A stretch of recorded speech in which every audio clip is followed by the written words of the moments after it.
ਵਾਹਿਗੁਰੂ ਜੀ ਕੀ ਫਤਿਹ। ਸੰਗਤ ਜੀ, ਜੀ ਆਇਆਂ ਨੂੰ, ਜੀ ਆਇਆਂ ਨੂੰ, ਜੀ ਆਇਆਂ ਨੂੰ ਸਾਰੀ ਸੰਗਤ ਨੂੰ। ਤੋ ਸੰਗਤ ਜੀ, ਕੱਲ ਧੰਨ ਧੰਨ ਸ਼੍ਰੀ ਗੁਰੂ ਰਾਮਦਾਸ ਜੀ ਮਹਾਰਾਜ ਜੀ ਸਤਿਗੁਰ ਦਾ ਪ੍ਰਕਾਸ਼ ਗੁਰਪੁਰਬ ਹੈ। ਤੋ ਸਾਰੀਆਂ ਸੰਗਤਾਂ ਨੂੰ ਕੋਟਨ ਕੋਟ ਵਧਾਈਆਂ। ਗੁਰੂ ਮਹਾਰਾਜ ਜੀ ਦੀ ਰਹਿਮਤ ਹੋਵੇ, ਸਾਡੇ ਸਾਰਿਆਂ ਦੇ ਹਿਰਦਿਆਂ ਵਿੱਚ ਪ੍ਰਕਾਸ਼ ਹੋ ਜਾਵੇ। ਤੋ ਸਤਿਗੁਰਾਂ ਦੇ ਜੀਵਨ ਬਾਰੇ ਅਸੀਂ ਪਿੱਛੇ ਵਿਚਾਰਾਂ ਕਰ ਚੁੱਕੇ ਹਾਂ, ਥੋੜ੍ਹੇ ਜਿਹੇ ਦਰਸ਼ਨ ਅਸੀਂ ਕਰ ਲਏ ਨੇ। ਸੋ ਮਹਾਰਾਜ ਦਾ ਆਗਮਨ ਕਿੱਥੇ ਹੋਇਆ, ਉਹ ਸਾਰਾ ਅਸੀਂ ਸਾਰੀਆਂ ਵਿਚਾਰਾਂ ਕਰ ਚੁੱਕੇ ਹਾਂ। ਅੱਜ ਦਾ ਅਸੀਂ ਟੌਪਿਕ ਰੱਖਿਆ ਕਿ ਹਰਿਮੰਦਰ ਸਾਹਿਬ ਜਿਹੜਾ ਆ, ਉਹਦੀ ਕਿਉਂ ਇੰਨੀ ਵਿਸ਼ੇਸ਼ਤਾ ਆ, ਕੀ ਕਾਰਨ ਆ। ਔਰ ਪੂਰੇ ਜਿਹਨੂੰ ਮਰਜ਼ੀ ਸੁਣ ਲਓ, ਕਹਿੰਦੇ ਹਰਿਮੰਦਰ ਸਾਹਿਬ ਵਰਗਾ ਕੀਰਤਨ ਕਿਤੇ ਨਹੀਂ, ਉੱਥੋਂ ਵਰਗੇ ਨਜ਼ਾਰੇ ਕਿਤੇ ਨਹੀਂ, ਉੱਥੇ ਜਿਹੜੀ ਸੁਰਤੀ ਬਿਰਤੀ ਟਿਕਦੀ ਆ, ਹੈ ਨਾ। ਔਰ ਦੇਸ਼ਾਂ ਵਿਦੇਸ਼ਾਂ ਵਿੱਚ ਵੀ ਹਰ ਇੱਕ ਸਿੱਖ ਨੂੰ ਹੁੰਦਾ ਵੀ ਜਦੋਂ ਅਸੀਂ ਇੰਡੀਆ ਜਾਣਾ ਆ ਤੇ ਹਰਿਮੰਦਰ ਸਾਹਿਬ ਦੇ ਅਸੀਂ ਜਿਹੜੇ ਆ ਉੱਥੇ ਹਾਜ਼ਰੀ ਜ਼ਰੂਰ ਆਪਣੀ ਭਰਨੀ ਆ। ਇਹ ਵੀ ਅਸੀਂ ਵਿਚਾਰਾਂ ਕਰਾਂਗੇ ਵੀ ਹਾਜ਼ਰੀ ਕਿਵੇਂ ਭਰਨੀ ਚਾਹੀਦੀ ਆ, ਹੈ ਨਾ। ਤੇ ਮੋਸਟਲੀ ਅਸੀਂ ਕਈ ਵਾਰ ਸਾਡੀ ਹੋਰ ਤਰ੍ਹਾਂ ਦੀ ਹਾਜ਼ਰੀ ਹੋ ਜਾਂਦੀ ਹੈ, ਉਹ ਵੀ ਵਿਚਾਰਾਂ ਕਰਾਂਗੇ। ਸੋ ਹਰਿਮੰਦਰ ਸਾਹਿਬ ਜੋ ਸਥਾਨ ਆ ਨਾ, ਅੰਮ੍ਰਿਤਸਰ ਹਰਿਮੰਦਰ ਸਾਹਿਬ, ਇੱਥੇ 8 ਗੁਰੂ ਸਾਹਿਬਾਨ ਮਹਾਰਾਜ ਦੇ ਸਤਿਗੁਰਾਂ ਦੀ ਚਰਨ ਛੋਹ ਪ੍ਰਾਪਤ ਜਿਹੜੀ ਧਰਤੀ ਹੈ।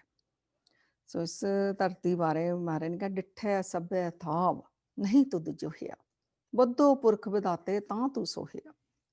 ਤੋ ਗੁਰੂ ਅਰਜਨ ਦੇਵ ਜੀ ਮਹਾਰਾਜ ਦੇ ਬਚਨ ਨੇ। ਮਹਾਰਾਜ ਜੀ ਕਹਿੰਦੇ ਨੇ ਵੀ ਸਾਰੇ ਥਾਮ ਦੇਖੇ ਆ, ਪਰ ਇਹੋ ਜਿਹਾ ਥਾਂ ਕਿਤੇ ਨਹੀਂ ਹੈਗਾ। ਕਿਉਂ? ਬੱਧੋ ਪੁਰਖ ਵਿਦਾਤੇ ਤਾਂ ਤੂੰ ਸੋਹਿਆ। ਅਕਾਲ ਪੁਰਖ ਨੇ ਖੁਦ ਆ ਕੇ ਇੱਥੇ ਨੀਂਹ ਰੱਖੀ ਹੈ ਇਸ ਥਾਨ ਦੀ, ਤਾਂ ਇਹ ਤੁਸੀਂ ਇੰਨੇ ਸੋਹਣੇ ਹੋ, ਇੰਨੇ ਸੁੰਦਰ ਹੋ, ਇੰਨੇ ਸੋਹੰਦੇ ਪਏ ਹੋ। ਵਸਦੀ ਸਗਨ ਅਪਾਰ ਅਨੂਪ ਰਾਮਦਾਸਪੁਰ। ਇੱਥੇ ਕਿਹੜੀ ਹੈ ਵਸਦੀ ਸਗਨ ਅਪਾਰ? ਇੱਕ ਤਾਂ ਹੁੰਦੀ ਹੈ ਮਤਲਬ ਘਨੇਰੀ ਲੋਕਾਂ ਦਾ ਰਹਿਣਾ, ਲੇਕਿਨ ਇਹ ਮਹਾਰਾਜ ਨੇ ਆਤਮਕ ਗੁਣਾਂ ਦੀ ਗੱਲ ਕੀਤੀ ਹੈ। ਸਥਾਨ ਇਹੋ ਜਿਹਾ ਆ, ਇੱਥੇ ਬੈਠ ਕੇ ਜਦੋਂ ਬੰਦਗੀ ਰੂਹਾਂ ਕਰਦੀਆਂ ਆ ਤਾਂ ਆਤਮਿਕ ਗੁਣਾਂ ਦੇ, ਔਰ ਸਾਰੀਆਂ ਰੰਗੀਆਂ ਰੂਹਾਂ ਜਦੋਂ ਅੰਦਰ ਬੈਠਦੀਆਂ ਨੇ, ਜਿਹੜਾ ਨਹੀਂ ਵੀ ਰੰਗਿਆ ਹੁੰਦਾ ਉਹ ਵੀ ਜਦੋਂ ਬੈਠਦਾ ਨਾ ਤੇ ਉਹਦਾ ਰੂਹ ਜਿਹੜੀ ਰੰਗੀ ਜਾਂਦੀ, ਆਤਮਿਕ ਗੁਣ ਉਹਦੇ ਜਾਗਰਤ ਹੋਣ ਲੱਗ ਜਾਂਦੇ। ਇਸ ਸਥਾਨ ਦੀ ਵਿਸ਼ੇਸ਼ਤਾ ਤੁਸੀਂ ਸਾਰਿਆਂ ਨੇ ਅਨੁਭਵ ਕੀਤਾ ਹੋਊਗਾ ਆਪਣੇ ਜੀਵਨ ਦੇ ਵਿੱਚ, ਇੱਕ ਦਾ ਨਹੀਂ, ਇਹ ਸਾਰਿਆਂ ਦਾ ਹੀ ਅਨੁਭਵ ਹੈ, ਐਕਸਪੀਰੀਅੰਸ ਇਹ ਹੈ। ਹਰ ਹਾਂ ਨਾਨਕ ਕਸਮਲ ਜਾਏ ਨਹਾਇਆ ਰਾਮਦਾਸਾ। ਸੋ ਉੱਥੇ ਮਹਾਰਾਜ ਜੀ ਕਹਿੰਦੇ ਨੇ ਵੀ ਇਹ ਤਾਂ ਇੱਥੇ ਤਾਂ ਰਾਮ ਦੇ ਦਾਸ ਦੇ ਵਿੱਚ ਨਹਾਉਣ ਦੀ ਜਿਹੜੀ ਉਹ ਮਹਿਮਾ ਹੀ ਹੋ ਰਿਹਾ। ਇੱਕ ਬਾਹਰ ਜਿਹੜਾ ਸਰੋਵਰ ਆ ਉਹਦੇ ਇਸ਼ਨਾਨ ਦੀ ਵੀ ਮਹਾਨਤਾ ਆ, ਇੱਕ ਜਿਹੜਾ ਆ ਹਰੀ ਦੀ ਕੀਰਤੀ ਦੇ ਵਿੱਚ ਆਪਣੀਆਂ ਮਨ ਦੀਆਂ ਮੈਲਾਂ ਧੋਣ ਦੀ, ਇਹ ਦੋਨੋਂ ਤਰ੍ਹਾਂ ਦੇ ਇਸ਼ਨਾਨ ਜਿਹੜੇ ਨੇ ਇਹਨਾਂ ਦੀ ਬੜੀ ਵਿਸ਼ੇਸ਼ਤਾ ਹੈ। ਸੋ ਇਹ ਜਿਹੜਾ ਸਥਾਨ ਆ ਜਿੱਥੇ 8 ਗੁਰੂ ਸਾਹਿਬਾਨ ਦੀ ਮਹਾਰਾਜ ਦੇ ਸਤਿਗੁਰਾਂ ਦੇ ਇੱਥੇ ਚਰਨ ਪਏ ਹੋਏ ਨੇ ਇਸ ਸਥਾਨ ਦੇ ਉੱਤੇ। ਤਾਂ ਉਹਦੇ ਲਈ ਬਾਣੀ ਵਿੱਚ ਕੀ ਕਿਹਾ? ਮਹਾਰਾਜ ਜੀ ਕਹਿੰਦੇ, ਜਿੱਥੇ ਜਾਏ ਬਹਿ ਮੇਰਾ ਸਤਿਗੁਰੂ ਸੋ ਥਾਨ ਸੁਹਾਵਾ ਰਾਮ ਰਾਜੇ। ਜਿੱਥੇ ਸਤਿਗੁਰ ਜਾ ਕੇ ਬਹਿ ਜਾਂਦੇ ਨੇ ਨਾ, ਉਹ ਥਾਨ ਜਿਹੜੇ ਸੁਹਾਵੇ ਹੋ ਜਾਂਦੇ ਨੇ। ਸੋ ਇੱਥੇ ਤਾਂ 8 ਗੁਰੂ ਸਾਹਿਬਾਨ ਜੀ, ਸਭ ਤੋਂ ਪਹਿਲਾਂ ਗੁਰੂ ਨਾਨਕ ਸੱਚੇ ਪਾਤਸ਼ਾਹ ਜੀ ਮਹਾਰਾਜ ਜੀ ਜਦੋਂ ਆਪਣੀ ਸੁਲਤਾਨਪੁਰ ਤੋਂ ਮਹਾਰਾਜ ਨੇ ਪਹਿਲੀ ਉਦਾਸੀ ਸ਼ੁਰੂ ਕੀਤੀ ਸੀ ਨਾ ਸੰਗਤ ਜੀ, ਉਦੋਂ ਭਾਈ ਮਰਦਾਨਾ ਜੀ ਦੇ ਨਾਲ ਇਸ ਏਰੀਏ ਦੇ ਵਿੱਚ ਆ ਕੇ ਬੈਠੇ ਸੀਗੇ ਮਹਾਰਾਜ ਜੀ। ਤਾਂ ਸੋਹਣਾ ਸੀਗਾ, ਬੜਾ ਜੰਗਲ ਸੀ, ਘਣੇ ਜੰਗਲ ਸੀ, ਤੇ ਪਾਣੀ ਵੀ ਸੀਗਾ ਇੱਥੇ, ਉਹਨੂੰ ਢਾਬ ਜਿਹਨੂੰ ਪਾਣੀ ਦੀ ਕਹਿੰਦੇ, ਉਹ ਵੀ ਉੱਥੇ ਸੀਗਾ। ਤਾਂ ਰਮਣੀਕ ਸਥਾਨ ਬੈਠ ਕੇ ਉੱਥੇ ਇਲਾਹੀ ਕੀਰਤਨ ਦੀਆਂ ਧੁਨੀਆਂ ਗੁਰੂ ਨਾਨਕ ਸੱਚੇ ਪਾਤਸ਼ਾਹ ਜੀ ਨੇ ਉੱਥੇ ਉਚਾਰੀਆਂ। ਭਾਈ ਮਰਦਾਨਾ ਜੀ ਨੇ ਆਪਣੀ ਜਿਹੜੀ ਆ ਰਬਾਬ ਵਜਾਈ ਹੈ। ਸੋ ਸਭ ਤੋਂ ਪਹਿਲਾਂ ਗੁਰੂ ਨਾਨਕ ਸੱਚੇ ਪਾਤਸ਼ਾਹ ਜੀ। ਤਾਂ ਇੱਥੇ ਇਹਦਾ ਇੱਕ ਜ਼ਿਮੀਂਦਾਰ ਇਤਿਹਾਸਕਾਰ ਲਿਖਦੇ ਨੇ, ਉਹਦਾ ਨਾਮ ਲਿਖਿਆ ਤਾਰਾ ਚੰਦ। ਸੋ ਉਹਦੇ ਬੱਚੇ ਦਾ ਧਮਾਨ ਲਿਖਿਆ ਹੋਇਆ ਇਤਿਹਾਸਕਾਰਾਂ ਨੇ। ਧਮਾਨ ਮਤਲਬ ਕਿ ਜਦੋਂ ਬੱਚਾ ਪੈਦਾ ਹੋ ਜਾਂਦਾ 2, 4, 6 ਮਹੀਨਿਆਂ ਬਾਅਦ ਜਦੋਂ ਘਰ 'ਚ ਸਮਾਗਮ ਕੀਤਾ ਜਾਂਦਾ, ਪਾਠ ਪੂਜਾ ਵੀ ਔਰ ਦਾਨ ਪੁੰਨ ਵੀ ਕੀਤਾ ਜਾਂਦਾ, ਉਹਨੂੰ ਧਮਾਨ ਕਿਹਾ ਜਾਂਦਾ। ਸੋ ਤਾਰਾ ਚੰਦ ਨੂੰ ਪਤਾ ਚੱਲਿਆ ਵੀ ਕੋਈ ਫਕੀਰ ਇੱਥੇ ਇਸ ਨਗਰ ਵਿੱਚ ਜੰਗਲ ਦੇ ਵਿੱਚ ਬੰਦਗੀ ਕਰਦੇ ਆ। ਸੋ ਉਹਨੂੰ ਵੀ ਸੀ ਵੀ ਮੈਂ ਵੀ ਆਪਣੀਆਂ ਰਸਤਾਂ ਵਸਤਾਂ ਜਾ ਕੇ ਭੇਟਾਂ ਕਰਾਂ ਮਹਾਂਪੁਰਖਾਂ ਨੂੰ। ਸੋ ਉਹ ਗੁਰੂ ਨਾਨਕ ਸੱਚੇ ਪਾਤਸ਼ਾਹ ਦੇ ਚਰਨਾਂ ਵਿੱਚ ਜਿਹੜੀਆਂ ਰਸਦਾਂ ਵਸਤਾਂ ਵੀ ਲੈ ਕੇ ਆਏ ਆ, ਹੋਰ ਭੇਟਾਂ ਵੀ ਲੈ ਕੇ ਆਇਆ, ਔਰ ਕੜਾਹ ਪ੍ਰਸ਼ਾਦ ਦੀ ਦੇਗ ਉਹ ਗੁਰੂ ਮਹਾਰਾਜ ਦੇ ਲੈ ਕੇ ਸਨਮੁਖ ਲੈ ਕੇ ਆਇਆ। ਭਾਈ ਮਰਦਾਨਾ ਜੀ ਨੇ ਛਕਿਆ ਤਾਂ ਉਹਨਾਂ ਨੇ ਕਿਹਾ ਤਾਂ ਅੰਮ੍ਰਿਤ ਵਰਗਾ ਭੋਜਨ ਆ ਭਾਈ ਮਰਦਾਨਾ ਜੀ ਨੇ। ਤਾਂ ਇਤਿਹਾਸਕਾਰ ਲਿਖਦੇ ਨੇ ਕਿ ਗੁਰੂ ਨਾਨਕ ਸੱਚੇ ਪਾਤਸ਼ਾਹ ਜੀ ਨੇ ਕਿਹਾ ਵੀ ਇੱਥੇ ਭੋਗ ਤੇ ਮੋਖ ਇਸ ਸਥਾਨ ਤੇ ਜਿਹੜੇ ਹਮੇਸ਼ਾ ਹੀ ਉਹਨਾਂ ਦੇ ਪ੍ਰਵਾਹ ਬਹਿਣਗੇ। ਸੋ ਭੋਗ ਹੋ ਗਿਆ, ਲੰਗਰ ਪ੍ਰਸ਼ਾਦਾ ਤੇ ਮੋਖ ਹੋ ਗਿਆ ਬੰਧਨਾਂ ਤੋਂ ਮੁਕਤੀ। ਸਤਿਗੁਰਾਂ ਨੇ ਵਚਨ 1502 ਈਸਵੀ ਦੇ ਵਿੱਚ ਇੱਥੇ ਗੁਰੂ ਨਾਨਕ ਸੱਚੇ ਪਾਤਸ਼ਾਹ ਜੀ ਨੇ ਕਰ ਦਿੱਤੇ ਸੀ। ਉਸ ਤੋਂ ਬਾਅਦ ਫਿਰ ਮਹਾਰਾਜ ਜੀ ਤਾਂ ਆਪਣਾ ਅੱਗੇ ਤੋਂ ਕੁਛ ਦਿਨ ਇੱਥੇ ਰਹੇ ਨੇ, ਤਾਂ ਉਹ ਤਾਰਾ ਚੰਦ ਨੇ ਹੋਰ ਸੰਗਤਾਂ ਨੂੰ ਵੀ ਬੇਨਤੀ ਕੀਤੀ। ਲੋਕ ਫਿਰ ਆ ਕੇ ਸੰਗਤਾਂ ਜਿਹੜੀਆਂ ਜੁੜਨ ਲੱਗ ਗਈਆਂ ਸੀ। ਉਹਨੇ ਕਿਹਾ ਮਹਾਰਾਜ ਜੀ ਸਾਡਾ ਇੰਨਾ ਪ੍ਰੇਮ ਹੋ ਗਿਆ ਸੀ ਕਿ ਮਹਾਰਾਜ ਤੁਸੀਂ ਇਹ ਨਗਰ ਇਲਾਕਾ ਛੱਡ ਕੇ ਨਾ ਜਾਓ, ਇੱਥੇ ਹੀ ਤੁਸੀਂ ਸਾਡਾ ਕਲਿਆਣ ਕਰੋ। ਤੇ ਮਹਾਰਾਜ ਨੇ ਹੋਰ ਸੰਸਾਰ ਦਾ ਵੀ ਕਲਿਆਣ ਕਰਨਾ ਸੀ। ਮਹਾਰਾਜ ਨੇ ਕਿਹਾ ਇੱਕ ਵਕਤ ਇੱਥੇ ਇਹੋ ਜਿਹਾ ਆਏਗਾ, ਇੱਥੇ ਸੰਗਤਾਂ ਦਾ ਕਲਿਆਣ ਹੀ ਹੋਏਗਾ। ਸੋ ਇਸ਼ਾਰਾ ਗੁਰੂ ਮਹਾਰਾਜ ਜੀ ਕਰ ਗਏ ਸਨ ਵੀ ਇੱਥੇ ਇਲਾਹੀ ਉਪਦੇਸ਼ ਦਿੱਤੇ ਜਾਣਗੇ। ਸੋ ਉਹ ਇਹ ਹਰਿਮੰਦਰ ਸਾਹਿਬ ਦੀ ਉਹ ਧਰਤੀ ਹੈ। ਤੇ ਦੂਸਰੇ ਪਾਤਸ਼ਾਹੀ ਹਾਲੇ ਦੂਸਰੇ ਪਾਤਸ਼ਾਹ ਨੇ ਜਦੋਂ ਭਾਈ ਲਹਿਣਾ ਜੀ ਦੇ ਰੂਪ ਵਿੱਚ ਸੀ, ਗੁਰੂ ਨਾਨਕ ਦੇਵ ਜੀ ਮਹਾਰਾਜ ਦੇ ਚਰਨ ਸ਼ਰਨ ਵਿੱਚ ਆ ਗਏ ਸੀ, ਉਦੋਂ ਵੀ ਗੁਰੂ ਨਾਨਕ ਦੇਵ ਜੀ ਭਾਈ ਲਹਿਣਾ ਜੀ ਦੇ ਨਾਲ ਇਸ ਸਥਾਨ ਤੇ ਫਿਰ ਆਏ ਸੀਗੇ। ਤੇ ਜਦੋਂ ਇੱਥੇ ਆਏ ਸੀ ਤਾਂ ਮਹਾਰਾਜ ਨੇ ਉਦੋਂ ਭਾਈ ਲਹਿਣਾ ਜੀ ਨੂੰ ਦੱਸਿਆ ਸੀ ਇਸ ਸਥਾਨ ਦੀ ਮਹਾਨਤਾ ਵੀ ਇਹੋ ਜਿਹਾ ਸਥਾਨਕ ਪ੍ਰਗਟ ਹੋਣਾ, ਇੱਥੇ ਭੋਗ ਮੋਖ ਦੇ ਪ੍ਰਵਾਹ ਚੱਲਣੇ ਨੇ। ਸੋ ਜਦੋਂ ਗੁਰੂ ਅੰਗਦ ਦੇਵ ਜੀ ਰੂਪ ਦੇ ਵਿੱਚ ਆਏ ਤਾਂ ਗੁਰੂ ਅੰਗਦ ਦੇਵ ਜੀ ਮਹਾਰਾਜ ਨੇ ਸੋ ਆਪਣੇ ਅਨੰਨ ਸਿੱਖ ਬਾਬਾ ਅਮਰਦਾਸ ਜੀ ਉਹਨਾਂ ਨੂੰ ਵੀ ਦੱਸੀ ਸੀ ਇਸ ਸਥਾਨ ਦੀ ਮਹਾਨਤਾ। ਤੇ ਜਦੋਂ ਫਿਰ ਧੰਨ ਸ਼੍ਰੀ ਗੁਰੂ ਅਮਰਦਾਸ ਜੀ ਮਹਾਰਾਜ ਜੀ ਗੁਰਤਾ ਗੱਦੀ ਉਹਨਾਂ ਨੂੰ ਮਿਲੀ, ਤਾਂ ਗੁਰੂ ਅਮਰਦਾਸ ਜੀ ਵੀ ਇਸ ਸਥਾਨ ਤੇ ਅਕਸਰ ਸੰਗਤਾਂ ਨੂੰ ਲੈ ਕੇ ਆਉਂਦੇ ਸਨ ਔਰ ਇਲਾਹੀ ਉਪਦੇਸ਼ ਦਿੰਦੇ ਸਨ। ਸੋ ਇਹ ਇੱਥੇ ਜਿਹੜਾ ਹੈ ਇਲਾਹੀ ਉਪਦੇਸ਼ ਗੁਰੂ ਨਾਨਕ ਸੱਚੇ ਪਾਤਸ਼ਾਹ ਤੋਂ ਹੀ ਸ਼ੁਰੂ ਹੋ ਗਏ ਸਨ ਇਸ ਸਥਾਨ ਦੇ ਉੱਤੇ। ਫਿਰ ਤੀਸਰੇ ਪਾਤਸ਼ਾਹੀ ਨੇ ਇਹ ਸਥਾਨ ਖਰੀਦਿਆ ਵੀ 700 ਅਕਬਰੀ ਮੋਹਰਾਂ ਦੇ ਕੇ ਸਥਾਨ ਖਰੀਦਿਆ ਗਿਆ। ਇਹ ਇਤਿਹਾਸਕ ਹਵਾਲੇ ਮਿਲਦੇ ਨੇ। ਸੋ ਇਹ ਮਤਲਬ ਇਹ ਜਗ੍ਹਾ ਇਹ ਖਰੀਦ ਲਈ ਗਈ ਕਿਉਂਕਿ ਗੁਰੂ ਨਾਨਕ ਦੇਵ ਜੀ ਦਾ ਇਸ਼ਾਰਾ ਸੀ ਵੀ ਇਹ ਸਥਾਨ ਜਿਹੜਾ ਹੈ ਇਹ ਪ੍ਰਗਟ ਹੋਵੇਗਾ। ਫਿਰ ਧੰਨ ਸ਼੍ਰੀ ਗੁਰੂ ਅਮਰਦਾਸ ਜੀ ਮਹਾਰਾਜ ਜੀ ਉਹਨਾਂ ਨੇ ਧੰਨ ਧੰਨ ਸ਼੍ਰੀ ਗੁਰੂ ਰਾਮਦਾਸ ਜੀ ਮਹਾਰਾਜ ਨੂੰ ਜਦੋਂ ਗੁਰਤਾ ਗੱਦੀ ਦਿੱਤੀ ਹੈ ਨਾ, ਤੇ ਉਦੋਂ ਫਿਰ ਕਿਹਾ ਸੀ ਵੀ ਤੁਸੀਂ ਉੱਥੇ ਰਹੋ, ਇਹ ਅੰਮ੍ਰਿਤਸਰ ਦੀ ਜਿਹੜੀ ਧਰਤੀ ਹੈ, ਇੱਥੇ ਤੁਸੀਂ ਇਹ ਜਿਹੜਾ ਸਥਾਨ ਜਿਹੜਾ ਉਹਦਾ ਤੁਸੀਂ ਸੇਵਾਵਾਂ ਆਰੰਭ ਕਰੋ। ਤੇ ਚੌਥੇ ਪਾਤਸ਼ਾਹੀ ਧੰਨ ਧੰਨ ਸ਼੍ਰੀ ਗੁਰੂ ਰਾਮਦਾਸ ਜੀ ਮਹਾਰਾਜ ਨੇ ਇੱਥੇ ਜਿਹੜਾ ਹਰਿਮੰਦਰ ਦਾ ਸਰੋਵਰ ਆ ਨਾ ਉਹਦੀ ਉਸਾਰੀ ਸ਼ੁਰੂ ਕੀਤੀ ਸੀ। ਫਿਰ ਕੁਝ ਸਮੇਂ ਲਈ ਸੇਵਾਵਾਂ ਜਿਹੜੀਆਂ ਰੁਕ ਗਈਆਂ ਸਨ। ਫਿਰ ਪੰਚਮ ਪਾਤਸ਼ਾਹ ਧੰਨ ਧੰਨ ਸ਼੍ਰੀ ਗੁਰੂ ਅਰਜਨ ਦੇਵ ਜੀ ਮਹਾਰਾਜ ਨੇ ਫਿਰ ਇਹਨੂੰ ਪੂਰਨ ਰੂਪ ਦੇ ਦਿੱਤਾ। ਸੋ ਨਕਸ਼ਾ ਇਹਦਾ ਸਾਰਾ ਜਿਹੜਾ ਗੁਰੂ ਅਮਰਦਾਸ ਜੀ ਮਹਾਰਾਜ ਨੇ ਸਮਝਾਇਆ ਸੀ, ਚੌਥੇ ਪਾਤਸ਼ਾਹ ਨੂੰ ਧੰਨ ਸ਼੍ਰੀ ਗੁਰੂ ਰਾਮਦਾਸ ਜੀ ਮਹਾਰਾਜ ਨੂੰ, ਸਤਿਗੁਰਾਂ ਨੇ ਅੱਗੇ ਪੰਚਮ ਪਾਤਸ਼ਾਹ ਧੰਨ ਧੰਨ ਸ਼੍ਰੀ ਗੁਰੂ ਅਰਜਨ ਦੇਵ ਜੀ ਮਹਾਰਾਜ ਨੂੰ ਸਾਰਾ ਇਹ ਨਕਸ਼ਾ ਮੈਂ ਸਮਝਾਇਆ ਸੀ। ਕਿਵੇਂ ਕਿੰਨਾ ਮਤਲਬ ਸਰੋਵਰ ਜਿਹੜਾ ਹੈ ਇਹ ਲੰਬਾ ਚੌੜਾ ਹੋਣਾ ਚਾਹੀਦਾ, ਕਿੰਨੇ ਫੁੱਟ ਡੂੰਘਾ ਹੋਣਾ ਚਾਹੀਦਾ ਹੈ, ਇਹ ਸਾਰਾ ਗੁਰੂ ਅਰਜਨ ਦੇਵ ਜੀ ਮਹਾਰਾਜ ਨੇ ਫਿਰ ਜਿਹੜਾ ਹੈ।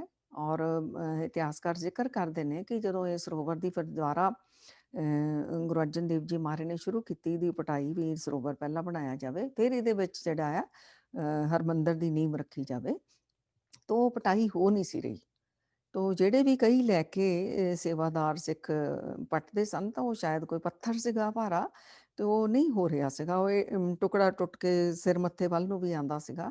ਤਾਂ ਉੱਥੇ ਫਿਰ ਦੇਖਦਿਆਂ ਫਿਰ ਕੀ ਹੋਇਆ, ਅਰਜਨ ਦੇਵ ਜੀ ਮਹਾਰਾਜ ਜੀ ਔਰ ਸਿੱਖ ਸੰਗਤਾਂ, ਜੋ ਇਹ ਇਤਿਹਾਸ ਦੇ ਵਿੱਚ ਜ਼ਿਕਰ ਆਉਂਦਾ ਆ, ਹਰਿਮੰਦਰ ਦਰਸ਼ਨ ਬੁੱਕ ਦੇ ਵਿੱਚ ਵੀ ਆਉਂਦਾ, ਹੋਰ ਵੀ ਇਤਿਹਾਸਕਾਰਾਂ ਨੇ ਇਹਦਾ ਜ਼ਿਕਰ ਕੀਤਾ ਕਿ ਉਸ ਵਕਤ ਫਿਰ ਕਹਿੰਦੇ ਨੇ ਵੀ ਇੱਕ ਬੜਾ ਹੀ ਅਲੌਕਿਕ ਨੂਰਾਨੀ ਚਿਹਰਾ ਔਰ ਨਾਲ ਉਹਨਾਂ ਦੇ ਬਹੁਤ ਸਾਰੇ ਹੋਰ ਸੰਗਤਾਂ ਜਿਹੜੀਆਂ ਨੇ ਉਹ ਕਹੀ ਤੇ ਟੋਕਰੀ ਆਪਣੀ ਲੈ ਕੇ ਆਏ। ਉਹਨਾਂ ਨੇ ਕਹੀ ਦੇ ਨਾਲ ਉੱਥੇ ਟੱਕ ਲਾਇਆ, ਸੀਸ ਦੇ ਉੱਤੇ ਟੋਕਰੀ ਰੱਖੀ, ਤਾਂ ਉਹ ਪੱਥਰ ਜਿਹੜਾ ਆ ਉੱਥੋਂ ਹਟਾ ਦਿੱਤਾ ਗਿਆ। ਤਾਂ ਉਹ ਸਾਰੇ ਹੀ ਹੈਰਾਨ ਰਹਿ ਗਏ ਵੀ ਇਹ, ਉਹ ਫਿਰ ਸਿੱਖਾਂ ਨੇ ਪੁੱਛਿਆ ਗੁਰੂ ਅਰਜਨ ਦੇਵ ਜੀ ਨੂੰ ਇਹ ਕੌਣ ਨੇ ਇੰਨੇ ਅਲੌਕਿਕ ਨੂਰਾਨੀ ਚਿਹਰਿਆਂ ਵਾਲੇ। ਤਾਂ ਪੰਚਮ ਪਾਤਸ਼ਾਹ ਧੰਨ ਧੰਨ ਸ਼੍ਰੀ ਗੁਰੂ ਅਰਜਨ ਦੇਵ ਜੀ ਮਹਾਰਾਜ ਨੇ ਕਿਹਾ ਇਹ ਖੁਦ ਅਕਾਲ ਪੁਰਖ ਪਾਰ ਬ੍ਰਹਮ ਪਰਮਾਤਮਾ ਹਰ ਜੀ ਆਏ ਨੇ। ਇਸ ਕਾਰਨ ਸੰਗਤ ਜੋ ਜਿਹੜੀ ਹਰ ਕੀ ਪੌੜੀ ਹੈ ਨਾ, ਉੱਥੇ ਇਹ ਮਾਨਤਾ ਆ ਸਿੱਖ ਧਰਮ ਦੇ ਵਿੱਚ ਵੀ ਉਹ ਪਾਰ ਬ੍ਰਹਮ ਪਰਮਾਤਮਾ ਨੇ ਆਪ ਹੀ ਆ ਕੇ ਉੱਥੇ ਪਹਿਲਾਂ ਉਹ ਜਿਹੜੀ ਸ਼ੁਰੂਆਤ ਕੀਤੀ ਇਸ ਹਰਿਮੰਦਰ ਦੀ ਸੇਵਾ, ਤੇ ਉਹ ਫਿਰ ਪੌੜੀ ਦਾ ਨਾਮ ਜਿਹੜਾ ਹਰ ਕੀ ਪੌੜੀ ਹੀ ਰੱਖ ਦਿੱਤਾ ਗਿਆ। ਇਸ ਕਾਰਨ ਉਸ ਸਥਾਨ ਤੇ ਕੋਈ ਇਸ਼ਨਾਨ ਵੀ ਨਹੀਂ ਅੱਜ ਤੱਕ ਕਰ ਸਕਦਾ, ਸਿਰਫ ਚੂਲਾ ਲੈ ਕੇ ਹੀ ਸਾਰੀਆਂ ਸੰਗਤਾਂ ਹਰ ਕੀ ਪੌੜੀ ਤੋਂ ਅੰਮ੍ਰਿਤ ਤੋਂ ਲੈਂਦੀਆਂ ਵੀ ਇੱਥੇ ਅਕਾਲ ਪੁਰਖ ਪਾਰ ਬ੍ਰਹਮ ਪਰਮਾਤਮਾ ਸਾਖਸ਼ਾਤ ਆਪ ਆ ਕੇ ਸੇਵਾ ਜਿਹੜੀ ਉਹ ਉੱਥੇ ਸ਼ੁਰੂ ਕਰਵਾਈ ਸੀ। ਸੋ ਫਿਰ ਇਹਦੇ ਹੁਣ ਬਾਣੀ ਵਿੱਚ ਵੀ ਇਹਦੇ ਪ੍ਰਮਾਣ ਮਿਲਦੇ ਆ ਸੰਗਤ ਜੀ ਵੀ ਸੰਤਾਂ ਕੇ ਕਾਰਜ ਆਪ ਖਲੋਇਆ, ਹਰ ਕੰਮ ਕਰਾਵਣ ਆਇਆ ਰਾਮ। ਸੋ ਸੰਤ ਪੰਚਮ ਪਾਤਸ਼ਾਹ ਧੰਨ ਧੰਨ ਸ੍ਰੀ ਗੁਰੂ ਅਰਜਨ ਦੇਵ ਜੀ ਮਹਾਰਾਜ ਜੀ ਦੇ ਇਹ ਜਿਹੜੇ ਗੁਰੂ ਨਾਨਕ ਦੇ ਘਰ ਦੇ ਰੂਹਾਨੀਅਤ ਦੇ ਕਾਰਜ ਹੈ ਤੇ ਪਰਬ੍ਰਹਮ ਪਰਮਾਤਮਾ ਆਪ ਖਲੋ ਕੇ ਜਿਹੜਾ ਕਾਰਜ ਇਹ ਕਰਵਾਇਆ। ਸੋ ਫਿਰ ਗੁਰੂ ਅਰਜਨ ਦੇਵ ਜੀ ਮਹਾਰਾਜ ਨੇ ਇਹ ਜਿਹੜੀ ਨੀਂਹ ਹੈ ਸਾਈਂ ਮੀਆਂ ਮੀਰ ਜੀ ਤੋਂ ਰਖਵਾਈ। ਸਾਈਂ ਮੀਆਂ ਮੀਰ ਜੀ ਔਰ ਚੌਥੇ ਪਾਤਸ਼ਾਹੀ ਧੰਨ ਧੰਨ ਸ੍ਰੀ ਗੁਰੂ ਰਾਮਦਾਸ ਜੀ ਮਹਾਰਾਜ ਦੀ ਆਪਸ ਦੇ ਵਿੱਚ ਰੂਹਾਨੀਅਤ ਸਾਂਝ ਸੀਗੀ। ਚੂਨਾਮੰਦੀ ਲਾਹੌਰ ਜਦੋਂ ਧੰਨ ਸ੍ਰੀ ਗੁਰੂ ਰਾਮਦਾਸ ਜੀ ਮਹਾਰਾਜ ਜੀ ਜਾਇਆ ਕਰਦੇ ਸਨ, ਉਹਨਾਂ ਦਿਨਾਂ ਵਿੱਚ ਸਾਈਂ ਮੀਆਂ ਮੀਰ ਜੀ ਅਨਾਰਕਲੀ ਬਾਜ਼ਾਰ ਦੇ ਵਿੱਚ ਉਹਨਾਂ ਦਾ ਵੀ ਟਿਕਾਣਾ ਸੀ। ਤੋ ਅਕਸਰ ਇਹ ਦੋਨੋਂ ਰੂਹਾਨੀਅਤ ਰੂਹਾਂ ਆਪਸ ਵਿੱਚ ਮਿਲਦੀਆਂ ਔਰ ਰੂਹਾਨੀਅਤ ਦੀ ਸਾਂਝ ਪਾਉਂਦੀਆਂ। ਅਕਾਲ ਪੁਰਖ ਪਰਬ੍ਰਹਮ ਪਰਮਾਤਮਾ ਦੀ ਦੋਨਾਂ ਦੇ ਹਿਰਦੇ ਜਿਹੜੇ ਸ਼ੁੱਧ ਪਵਿੱਤਰ ਇਹ ਦੋਨੋਂ ਮਹਾਂਪੁਰਖਾਂ ਦੀ ਦੋਸਤਾਨਾ ਸੰਬੰਧ, ਰੂਹਾਨੀਅਤ ਦੇ ਸੰਬੰਧ ਉਦੋਂ ਤੋਂ ਚੱਲੇ ਆਉਂਦੇ ਸੀਗੇ। ਸਾਈਂ ਮੀਆਂ ਮੀਰ ਜੀ ਦੇ ਨਾਲ ਵੀ ਅਕਸਰ ਧੰਨ ਸ੍ਰੀ ਗੁਰੂ ਰਾਮਦਾਸ ਜੀ ਮਹਾਰਾਜ ਜੀ ਇਸ ਸਥਾਨ ਬਾਰੇ ਜ਼ਿਕਰ ਕਰਿਆ ਕਰਦੇ ਸਨ ਵੀ ਇੱਕ ਇਹੋ ਜਿਹਾ ਸਥਾਨ ਜਿਹੜਾ ਨਿਰਮਾਣ ਹੋਏਗਾ, ਜਿਹੜਾ ਸਰਬ ਸਾਂਝਾ ਹੋਏਗਾ, ਜਿਹੜਾ ਬਿਨਾਂ ਕਿਸੇ ਭੇਦਭਾਵ ਤੋਂ ਇਹ ਜਿਹੜਾ ਆ ਸਾਰੀ ਮਾਨਵਤਾ ਦੇ ਲਈ ਖੁੱਲ੍ਹਾ ਹੋਏਗਾ ਔਰ ਸਭ ਦਾ ਕਲਿਆਣਕਾਰੀ ਇਹ ਸਥਾਨ ਜਿਹੜਾ ਇੱਥੇ ਸੁਸ਼ੋਭਿਤ ਹੋਏਗਾ। ਸੋ ਗੁਰੂ ਅਰਜਨ ਦੇਵ ਜੀ ਮਹਾਰਾਜ ਜੀ ਨੇ ਫਿਰ ਸਾਈਂ ਮੀਆਂ ਮੀਰ ਜੀ ਨੂੰ ਇੱਥੇ ਬੁਲਵਾਇਆ। ਇਤਿਹਾਸਕਾਰ ਲਿਖਦੇ ਨੇ ਕਿ 101 ਸਿੱਖਾਂ ਨੂੰ ਭੇਜਿਆ, ਉਹਨਾਂ ਨੂੰ ਸਤਿਕਾਰ ਸਾਹਿਤ ਤਾਂ ਕਿ ਲੈ ਕੇ ਆਇਆ ਜਾਵੇ ਔਰ ਪਾਲਕੀ ਭੇਜੀ ਗਈ। ਤੇ ਸਾਈਂ ਮੀਆਂ ਮੀਰ ਜੀ ਜਿਹੜੇ ਆ ਪਾਲਕੀ ਵਿੱਚ ਸੁਸ਼ੋਭਿਤ ਹੋ ਕੇ 101 ਸਿੱਖ ਬਾਰ-ਬਾਰ ਮੁੱਢਾ ਦੇ ਕੇ ਉਹਨਾਂ ਨੂੰ ਸਤਿਕਾਰ ਦੇ ਨਾਲ ਲੈ ਕੇ ਆਏ ਔਰ ਉਹਨਾਂ ਦੇ ਕੋਲੋਂ ਨੀਂਹ ਜਿਹੜੀ ਰਖਵਾਈ ਗਈ। ਔਰ ਸਾਈਂ ਮੀਆਂ ਮੀਰ ਜੀ ਗੁਰੂ ਨਾਨਕ ਦੇ ਘਰ ਨੂੰ ਕਿਤਨਾ ਪ੍ਰੇਮ ਕਰਦੇ ਸਨ। ਜਦੋਂ ਪੰਚਮ ਪਾਤਸ਼ਾਹ ਧੰਨ ਧੰਨ ਸ੍ਰੀ ਗੁਰੂ ਅਰਜਨ ਦੇਵ ਜੀ ਮਹਾਰਾਜ ਜੀ ਨੇ ਆਪਣੀ ਤੱਤੀਆਂ ਤਵੀਆਂ ਦੇ ਉੱਤੇ ਬੈਠੇ ਤਾਂ ਸਾਈਂ ਮੀਆਂ ਮੀਰ ਉਹਨਾਂ ਦਾ ਜਿਹੜਾ ਹਿਰਦਾ ਆ ਉਹ ਹਿੱਲਿਆ, ਕੰਬਿਆ। ਸੋ ਉਹਨਾਂ ਨੇ ਕਿਹਾ ਮਹਾਰਾਜ ਜੀ ਸਾਨੂੰ ਹੁਕਮ ਕਰੋ ਵੀ ਅਸੀਂ ਜਿਹੜਾ ਇਹ ਸਾਰਾ ਕੁਝ ਪਲਟ ਦਈਏ, ਕਿਉਂਕਿ ਉਹ ਸ਼ਕਤੀ ਰੂਹਾਨੀਅਤ ਰੂਹਾਂ ਸ਼ਕਤੀਆਂ ਦੀਆਂ ਮਾਲਕ ਹੁੰਦੀਆਂ ਤਾਂ ਸਤਿਗੁਰੂ ਤਾਂ ਆਪ ਸਮਰੱਥ ਨੇ। ਪਰ ਮਹਾਰਾਜ ਨੇ ਕਿਹਾ ਨਹੀਂ ਸਾਈਂ ਮੀਆਂ ਮੀਰ ਜੀ, ਤੁਹਾਡੇ ਨਾਲ ਜਿਹੜੀਆਂ ਸਾਡੀਆਂ ਵਿਚਾਰਾਂ ਹੁੰਦੀਆਂ ਸਨ ਨਾ ਕਿ ਪਰਮਾਤਮਾ ਦਾ ਭਾਣਾ ਜਿਹੜਾ ਹੁਕਮ ਉਹ ਅੱਜ ਅਸੀਂ ਪ੍ਰੈਕਟੀਕਲ ਮੰਨ ਕੇ ਦਿਖਾ ਰਹੇ ਹਾਂ ਤੱਤੀਆਂ ਤਵੀਆਂ ਉੱਤੇ ਬੈਠ ਕੇ। ਤੇ ਉਹਨਾਂ ਦਾ ਬਹੁਤ ਪ੍ਰੇਮ ਸੀ। ਤੋ ਇਵੇਂ ਹੀ ਜਦੋਂ ਗੁਰੂ ਨਾਨਕ ਦੀ ਜੋਤ ਛੇਵੇਂ ਪਾਤਸ਼ਾਹੀ ਮੀਰੀ ਪੀਰੀ ਦੇ ਮਾਲਕ ਸਾਹਿਬ ਧੰਨ ਧੰਨ ਸ੍ਰੀ ਗੁਰੂ ਹਰਗੋਬਿੰਦ ਸਾਹਿਬ ਜੀ ਵਿੱਚ ਪ੍ਰਵੇਸ਼ ਕੀਤੀ, ਤੋ ਮਹਾਰਾਜ ਜੀ ਵੀ ਲਾਹੌਰ ਨੂੰ ਗਏ ਨੇ ਜਦੋਂ, ਤੇ 12 ਕੁ 13 ਸਾਲ ਦਾ ਸਰੀਰਕ ਉਮਰ ਆ ਛੇਵੇਂ ਪਾਤਸ਼ਾਹੀ ਦੀ, ਤਾਂ ਉੱਥੇ ਵੀ ਸਾਈਂ ਮੀਆਂ ਮੀਰ ਜੀ ਨੇ ਵੀ ਬਹੁਤ ਜ਼ਿਆਦਾ ਸਤਿਕਾਰ ਕੀਤਾ। ਆਪ ਬਜ਼ੁਰਗੀ ਦੀ ਅਵਸਥਾ ਵਿੱਚ ਨੇ, ਹੁਣ ਬਿਰਧ ਹੋ ਚੁੱਕੇ ਨੇ, ਸਿਆਣੇ ਨੇ, ਲੇਕਿਨ ਇੰਨਾ ਕੁ ਸਤਿਕਾਰ ਕੀਤਾ ਛੇਵੇਂ ਪਾਤਸ਼ਾਹ ਜਦੋਂ ਗਏ ਨੇ। ਉਹ ਸਰੀਰਕ ਤੌਰ 'ਤੇ 12-13 ਸਾਲਾਂ ਦੇ ਨੇ, ਤਾਂ ਉਹਨਾਂ ਨੂੰ ਵੈਲਕਮ ਕਰਨ ਦੇ ਲਈ ਆਏ। ਸਤਿਗੁਰੂ ਘੋੜੇ ਦੇ ਉੱਤੇ ਸਵਾਰ ਸਾਈਂ ਮੀਆਂ ਮੀਰ ਜੀ ਨੇ ਆਪਣੇ ਦੋਨੋਂ ਹੱਥਾਂ ਦੀਆਂ ਤਲੀਆਂ ਸਤਿਗੁਰਾਂ ਦੇ ਚਰਨਾਂ ਦੇ ਨੀਚੇ ਪਹਿਲਾਂ ਰੱਖੀਆਂ, ਫਿਰ ਉਹ ਮਹਾਰਾਜ ਨੂੰ ਧਰਤੀ ਦੇ ਉੱਤੇ ਆਪਣੇ ਚਰਨ ਰੱਖਣ ਦਿੱਤੇ। ਸੋ ਇਹ ਸੰਗਤ ਜੀ ਇੱਥੋਂ ਪੀਰਾਂ ਫਕੀਰਾਂ ਤੋਂ ਸਾਨੂੰ ਅਦਬ ਸਤਿਕਾਰ ਕਰਨਾ, ਬੰਦਗੀ ਵਾਲੀਆਂ ਰੂਹਾਂ ਦਾ ਇਹ ਵੀ ਸਾਨੂੰ ਸਿੱਖਣ ਨੂੰ ਮਿਲਦਾ, ਜਿਹੜਾ ਕਿ ਸਾਡੇ 'ਚ ਬਹੁਤ ਘਾਟ ਹੋਈ ਜਾ ਰਹੀ ਹੈ। ਇਹ ਸਾਡਾ ਤਾਂ ਕਲਚਰ ਇੰਨਾ ਵਧੀਆ ਰਿਹਾ, ਅਮੀਰ ਸਾਡਾ ਜਿਹੜਾ ਕਲਚਰ ਰਿਹਾ, ਵੱਡਿਆਂ ਦਾ ਸਤਿਕਾਰ, ਬੰਦਗੀ ਵਾਲੀਆਂ ਰੂਹਾਂ ਦਾ ਸਤਿਕਾਰ ਕਿਵੇਂ ਕਰਨਾ। ਸੋ ਅੱਜ ਕੱਲ੍ਹ ਇਹ ਚੀਜ਼ਾਂ ਘਟ ਰਹੀਆਂ ਨੇ, ਪਰ ਅਸੀਂ ਆਪਣੇ ਇਤਿਹਾਸ ਤੋਂ, ਆਪਣੇ ਬਜ਼ੁਰਗਾਂ ਤੋਂ, ਆਪਣੇ ਪਿਤਾ ਪੁਰਖਿਆਂ ਤੋਂ, ਆਪਣੇ ਗੁਰੂ ਸਾਹਿਬਾਨਾਂ ਤੋਂ ਇਹ ਚੀਜ਼ਾਂ, ਮਹਾਂਪੁਰਖਾਂ ਤੋਂ ਇਹ ਚੀਜ਼ਾਂ ਅਸੀਂ ਸਿੱਖੀਏ। ਇਹ ਜ਼ਰੂਰੀ ਹੁੰਦੀਆਂ ਜੀਵਨ ਦੇ ਵਿੱਚ। ਇਹ ਨਾਲ ਕਿ ਨਿਮਰਤਾ ਆਉਂਦੀ ਅੰਦਰ, ਹੈ ਨਾ। ਜਿੰਨਾ ਮਰਜ਼ੀ ਸਾਨੂੰ ਗਿਆਨ ਹੋਵੇ, ਹੁਣ ਸਾਈਂ ਮੀਆਂ ਮੀਰ ਜੀ ਇੰਨੇ ਗਿਆਨ ਦੇ ਮਾਲਿਕ, ਲੇਕਿਨ ਨਿਮਰਤਾ ਦੇਖੋ ਕਿੰਨੀ। ਕਦੋਂ ਤੋਂ ਧੰਨ ਸ੍ਰੀ ਗੁਰੂ ਰਾਮਦਾਸ ਜੀ ਮਹਾਰਾਜ ਵੇਲੇ ਦਾ ਸੰਗਤ ਸੰਗ ਰੂਹਾਨੀਅਤ ਹੋ ਰਿਹਾ। ਪਰ ਇਹ ਚੀਜ਼ਾਂ ਸਾਨੂੰ ਮਹਾਰਾਜ ਜੀ ਸਿਖਾ ਰਹੇ ਨੇ ਵੀ ਅਗਰ ਕਿਸੇ ਪੀਰ ਫਕੀਰ ਨੂੰ ਬੁਲਾਇਆ ਤਾਂ ਫਿਰ ਕਿਵੇਂ ਸਤਿਕਾਰ ਦੇ ਕੇ ਬੁਲਾਉਣਾ। ਇਹ ਚੀਜ਼ਾਂ ਸਾਨੂੰ ਸਾਡਾ ਹੀ ਅੰਸ਼ ਹੋਣੀਆਂ ਚਾਹੀਦੀਆਂ ਨੇ, ਸਾਡੇ ਜੀਵਨ ਦਾ ਹਿੱਸਾ ਹੋਣੀਆਂ ਚਾਹੀਦੀਆਂ ਨੇ। ਦੂਸਰੇ ਨੂੰ ਅਦਬ ਸਤਿਕਾਰ ਕਿਵੇਂ ਦੇਣਾ ਅਸੀਂ। ਤੋ ਸੰਗਤ ਜੀ ਫਿਰ ਪੰਚਮ ਪਾਤਸ਼ਾਹ ਤੋਂ ਬਾਅਦ ਛੇਵੇਂ ਪਾਤਸ਼ਾਹੀ ਵੀ ਹਰਿਮੰਦਰ ਸਾਹਿਬ ਇੱਥੇ ਰਹੇ ਨੇ, ਇਲਾਹੀ ਉਪਦੇਸ਼ ਦਿੱਤੇ ਨੇ। ਫਿਰ ਮਹਾਰਾਜ ਜੀ ਕੀਰਤਪੁਰ ਸਾਹਿਬ ਚਲੇ ਗਏ ਨੇ ਛੇਵੇਂ ਪਾਤਸ਼ਾਹੀ। ਤੋ ਉੱਥੇ ਜਦੋਂ ਕੀਰਤਪੁਰ ਸਾਹਿਬ ਚਲੇ ਗਏ, ਇੱਥੋਂ ਫਿਰ ਬਾਬਾ ਪ੍ਰਿਥਵੀ ਚੰਦ ਦਾ ਪਰਿਵਾਰ ਜਿਹੜਾ ਉਹ ਕਾਬਜ ਹੋ ਗਿਆ ਇੱਥੇ। ਛੇਵੇਂ ਪਾਤਸ਼ਾਹੀ ਤੋਂ ਬਾਅਦ ਫਿਰ ਸੱਤਵੇਂ ਪਾਤਸ਼ਾਹੀ ਗੁਰੂ ਨਾਨਕ ਸੱਚੇ ਪਾਤਸ਼ਾਹੀ ਦੀ ਜੋਤ ਪ੍ਰਵੇਸ਼ ਕੀਤੀ। ਤੋ ਇੱਕ ਵਾਰ ਫਿਰ ਸੰਗਤਾਂ ਬੇਨਤੀ ਕਰਕੇ ਸੱਤਵੇਂ ਪਾਤਸ਼ਾਹੀ ਧੰਨ ਧੰਨ ਸ੍ਰੀ ਗੁਰੂ ਹਰਿਰਾਏ ਸਾਹਿਬ ਜੀ ਨੂੰ ਇਸ ਸਥਾਨ ਦੇ ਉੱਤੇ ਲੈ ਕੇ ਆਈਆਂ। ਦੀਵਾਲੀ ਦਾ ਜਦੋਂ ਜਿਹੜਾ ਮਨਾਇਆ ਗਿਆ ਸਮਾਗਮ, ਉਦੋਂ ਕੁਝ ਸਮਾਂ ਸੱਤਵੇਂ ਪਾਤਸ਼ਾਹੀ ਵੀ ਇੱਥੇ ਰਹੇ ਨੇ। ਉਸ ਤੋਂ ਬਾਅਦ ਅੱਠਵੇਂ ਪਾਤਸ਼ਾਹੀ ਤਾਂ ਬਹੁਤ ਉਹਨਾਂ ਦਾ ਜੀਵਨ ਕਾਲ ਜਿਹੜਾ ਛੋਟਾ ਹੀ ਰਿਹਾ। ਉਹ ਨਹੀਂ, ਉਹ ਕੀਰਤਪੁਰ ਸਾਹਿਬ ਤੋਂ ਦਿੱਲੀ ਚਲੇ ਗਏ, ਇੱਥੇ ਨਹੀਂ ਆਏ। ਨੌਵੇਂ ਪਾਤਸ਼ਾਹੀ ਧੰਨ ਸ੍ਰੀ ਗੁਰੂ ਤੇਗ ਬਹਾਦਰ ਸਾਹਿਬ ਜੀ, ਉਹਨਾਂ ਦਾ ਤਾਂ ਪ੍ਰਕਾਸ਼ ਹੀ ਇਸੇ ਧਰਤੀ ਦੇ ਉੱਤੇ ਹੋਇਆ, ਗੁਰੂ ਕੇ ਮਹਿਲ। ਉਹਨਾਂ ਦੇ ਵੀ ਚਰਨ ਛੋਹ ਇਹ ਧਰਤੀ ਜਿਹੜੀ ਹੈ ਹਰਿਮੰਦਰ ਸਾਹਿਬ ਅੰਮ੍ਰਿਤਸਰ ਦੀ ਹੈ। ਦਸਮ ਪਾਤਸ਼ਾਹ ਧੰਨ ਸ੍ਰੀ ਗੁਰੂ ਗੋਬਿੰਦ ਸਿੰਘ ਜੀ ਮਹਾਰਾਜ ਜੀ ਇਸ ਸਥਾਨ ਦੇ ਉੱਤੇ ਨਹੀਂ ਆਏ, ਪਰ ਇੱਕ ਇਤਿਹਾਸਕਾਰ ਨੇ ਖੋਜ ਕੀਤੀ ਹੈ ਕਿ ਮਹਾਰਾਜ ਜੀ ਵੀ ਇੱਥੇ ਆਏ ਸਨ, ਪਰ ਜ਼ਿਆਦਾਤਰ ਇਹੀ ਕਿਹਾ ਜਾਂਦਾ ਕਿ ਮਹਾਰਾਜ ਜੀ ਇਸ ਸਥਾਨ ਤੇ ਨਹੀਂ ਆਏ। ਉਹ ਪਟਨਾ ਸਾਹਿਬ ਉਹਨਾਂ ਦਾ ਪ੍ਰਕਾਸ਼ ਹੋਇਆ, ਅਨੰਦਪੁਰ ਸਾਹਿਬ ਹੀ ਰਹੇ ਨੇ, ਜਾਂ ਫਿਰ ਹੋਰ ਸੰਗਤਾਂ ਦਾ ਕਲਿਆਣ ਕਰਨ ਹੋਰ ਨਗਰ ਇਲਾਕਿਆਂ ਵਿੱਚ, ਬਾਅਦ ਵਿੱਚ ਨੰਦੇੜ ਗਏ ਨੇ, ਉੱਧਰ ਮਹਾਰਾਜ ਜੀ ਗਏ ਨੇ, ਪਰ ਇਸ ਸਥਾਨ ਦੇ ਉੱਤੇ ਨਹੀਂ ਆਏ। ਸੋ ਇੱਥੇ 1601 ਦੇ ਵਿੱਚ ਇਹ ਸਥਾਨ ਜਿਹੜਾ ਹੈ ਹਰਿਮੰਦਰ ਸਾਹਿਬ ਦਾ ਸਥਾਨ ਸੁਸ਼ੋਭਿਤ ਹੋ ਗਿਆ ਸੀ। 1604 ਈਸਵੀ ਦੇ ਵਿੱਚ ਧੰਨ ਸ੍ਰੀ ਗੁਰੂ ਗ੍ਰੰਥ ਸਾਹਿਬ ਜੀ ਮਹਾਰਾਜ ਦੇ ਇੱਥੇ ਪ੍ਰਕਾਸ਼ ਹੋ ਗਿਆ ਸੀ। ਬਾਬਾ ਬੁੱਢਾ ਜੀ ਪਹਿਲੇ ਇੱਥੇ ਦੇ ਗ੍ਰੰਥੀ ਸਾਹਿਬ ਜੀ ਹੋਏ ਨੇ, ਤਾਂ ਇੱਥੇ ਮਰਿਆਦਾ ਪੰਚਮ ਪਾਤਸ਼ਾਹ ਧੰਨ ਧੰਨ ਸ੍ਰੀ ਗੁਰੂ ਅਰਜਨ ਦੇਵ ਜੀ ਮਹਾਰਾਜ ਨੇ ਸਾਰੀ ਸਥਾਪਿਤ ਕੀਤੀ ਸੀਗੀ। ਲੇਕਿਨ ਜਦੋਂ ਛੇਵੇਂ ਪਾਤਸ਼ਾਹੀ ਇੱਥੋਂ ਕੀਰਤਪੁਰ ਸਾਹਿਬ ਚਲੇ ਗਏ, ਬਾਬਾ ਪ੍ਰਿਥਵੀ ਚੰਦ ਦਾ ਪਰਿਵਾਰ ਕਾਬਜ ਹੋ ਗਿਆ। ਉਹਨਾਂ ਨੇ ਫਿਰ ਪਹਿਲਾਂ ਬਾਬਾ ਪ੍ਰਿਥਵੀ ਚੰਦ, ਫਿਰ ਮਿਹਰਬਾਨ, ਫਿਰ ਅੱਗੇ ਤੋਂ ਅੱਗੇ ਇਹਨਾਂ ਦਾ ਪਰਿਵਾਰ ਹਰਜੀ ਕਰਕੇ ਸਾਰੇ ਕਾਬਜ ਰਹੇ ਨੇ। ਉਹਨਾਂ ਨੇ ਫਿਰ ਆਪੇ ਗੁਰੂ ਬਣ ਕੇ ਇੱਥੇ ਬੈਠੇ ਰਹੇ, ਮਰਿਆਦਾ ਹੋਰ ਚੱਲ ਪਈ। 1699 ਦੀ ਵਿਸਾਖੀ ਨੂੰ ਸੰਗਤਾਂ ਜਦੋਂ ਅਨੰਦਪੁਰ ਸਾਹਿਬ ਗਈਆਂ ਨੇ, ਅੰਮ੍ਰਿਤਸਰ ਸਾਹਿਬ ਦੇ ਇੱਧਰ ਦੇ ਨਗਰ ਦੇ ਇਲਾਕੇ ਦੀਆਂ, ਗੁਰੂ ਮਹਾਰਾਜ ਦੇ ਚਰਨਾਂ ਵਿੱਚ, ਗੁਰੂ ਗੋਬਿੰਦ ਸਿੰਘ ਜੀ ਮਹਾਰਾਜ ਦੇ ਚਰਨਾਂ ਵਿੱਚ ਬੇਨਤੀ ਕੀਤੀ ਕਿ ਮਹਾਰਾਜ ਜੀ, ਸੋ ਗੁਰੂ ਨਾਨਕ ਦੀ ਜੋਤ ਤਾਂ ਤੁਹਾਡੇ ਵਿੱਚ ਹੈ, ਆਪਣੀ ਮਰਿਆਦਾ ਉੱਥੇ ਵੀ ਹਰਿਮੰਦਰ ਸਾਹਿਬ ਵੀ ਤੁਸੀਂ ਸਥਾਪਿਤ ਕਰੋ। ਗੁਰੂ ਗੋਬਿੰਦ ਸਿੰਘ ਜੀ ਮਹਾਰਾਜ ਜੀ ਆਪ ਤਾਂ ਨਹੀਂ ਆਏ, ਲੇਕਿਨ ਨਿੰਨ ਸਿੱਖ ਭਾਈ ਸਾਹਿਬ ਭਾਈ ਮਨੀ ਸਿੰਘ ਜੀ ਨੂੰ ਮਹਾਰਾਜ ਨੇ ਆਪਣੀਆਂ ਅਸੀਸਾਂ ਬਖਸ਼ਿਸ਼ਾਂ ਸਾਰੀ ਮਰਿਆਦਾ ਸਮਝਾ ਕੇ ਇਸ ਸਥਾਨ ਦੇ ਉੱਤੇ ਭੇਜਿਆ। ਫਿਰ ਮੁੜ ਕੇ ਭਾਈ ਸਾਹਿਬ ਭਾਈ ਮਨੀ ਸਿੰਘ ਜੀ ਨੇ ਆ ਕੇ ਇੱਥੇ ਸਾਰੀ ਮਰਿਆਦਾ ਜਿਹੜੀ ਬਹਾਲ ਕੀਤੀ, ਵੀ ਕਿੰਨੇ ਵਜੇ ਪ੍ਰਕਾਸ਼ ਹੋਣਾ, ਕਿਵੇਂ ਕਿਵੇਂ ਕੀਰਤਨ ਦੀਆਂ ਚੌਂਕੀਆਂ ਭਰੀਆਂ ਜਾਣੀਆਂ ਨੇ, ਕਦੋਂ ਰਹਿਰਾਸ ਸਾਹਿਬ ਜੀ, ਸਾਰਾ ਕੁਝ, ਪੂਰੀ ਜੋ ਅੱਜ ਮਰਿਆਦਾ ਚੱਲ ਰਹੀ ਹੈ, ਇਹ ਭਾਈ ਸਾਹਿਬ ਭਾਈ ਮਨੀ ਸਿੰਘ ਜੀ ਨੇ ਹੀ ਇੱਥੇ ਇਹ ਬੰਨੀ ਸੀ। ਸੋ ਉਦੋਂ ਦੀ ਇਹ ਮਰਿਆਦਾ ਜਿਹੜੀ ਚੱਲੀ ਆ ਰਹੀ, ਪਰ ਉਹ ਤੋਂ ਬਾਅਦ ਫਿਰ ਵੱਖ-ਵੱਖ ਵਾਰ ਹਮਲਾਵਰ ਆਏ, ਅਟੈਕ ਕੀਤਾ, ਨੁਕਸਾਨ ਕੀਤਾ, ਸਾਰਿਆਂ ਨੂੰ ਇਤਿਹਾਸ ਪਤਾ ਸੀ, ਉੱਧਰ ਨੂੰ ਨਾ ਜਾਈਏ। ਸੋ ਹਰਿਮੰਦਰ ਸਾਹਿਬ ਦੀ 11 ਵਾਰ ਕਾਰ ਸੇਵਾ ਹੋਈ ਹੈ ਸੰਗਤ ਜੀ, 11 ਵਾਰ ਤੋਂ ਹਮੇਸ਼ਾ ਹੀ ਸਿੱਖਾਂ ਨੇ ਇਤਨਾ ਪ੍ਰੇਮ ਕੀਤਾ ਇਸ ਦਰਬਾਰ ਨੂੰ, ਇਸ ਦਰ ਨੂੰ, ਇਸ ਘਰ ਨੂੰ, ਕਿ ਜੀ ਜਾਨ ਲਾ ਕੇ, ਚਾਹੇ ਕਿਸੇ ਨੇ ਇਹਨੂੰ ਢਾਹ ਦਿੱਤਾ, ਕਿਸੇ ਨੇ ਕੁਛ ਕਰ ਦਿੱਤਾ, ਫਿਰ ਆਪਣੀਆਂ ਜਿਹੜੀਆਂ ਨੇ ਹਰ ਤਰ੍ਹਾਂ ਕਰਕੇ ਆਪਣਾ ਆਪ ਅਰਪਣ ਕਰਕੇ ਸਥਾਨਾਂ ਨੂੰ ਫਿਰ ਉਵੇਂ ਹੀ ਬਹਾਲ ਕੀਤਾ। ਉਹ ਹਰ ਇੱਕ ਸਿੱਖ ਸਮਝਦਾ ਹੈ ਕਿ ਮੇਰੀ ਹਿਰਦੇ ਦੀ ਧੜਕਣ ਜਿਹੜਾ ਉਹ ਹਰਿਮੰਦਰ ਸਾਹਿਬ ਹੈ, ਇੰਨਾ ਇਹ ਸਥਾਨ ਦੀ ਇਹਦੀ ਸ਼ੋਭਾ ਹੀ ਅਲੱਗ ਹੈ। ਪੂਰੇ ਸੰਸਾਰ ਵਿੱਚ ਸਥਾਨ ਦੀ ਕਿਤੇ ਇਹੋ ਜਿਹੀ ਸ਼ੋਭਾ ਨਹੀਂ, ਜਿੱਥੇ ਵੀ ਅਖੰਡ ਕੀਰਤਨ ਦੇ ਪ੍ਰਵਾਹ ਜਿਹੜੇ ਚੱਲੀ ਜਾ ਰਹੇ ਨੇ, ਬਾਣੀ ਦੇ ਪ੍ਰਵਾਹ ਚੱਲੀ ਜਾ ਰਹੇ ਨੇ। ਸੋ ਇੱਥੇ ਦੀ ਮਰਿਆਦਾ ਵੀ ਵਿਲੱਖਣ ਹੈ, ਇੱਥੇ ਦਾ ਸਿਸਟਮ ਵੀ ਵਿਲੱਖਣ ਹੈ।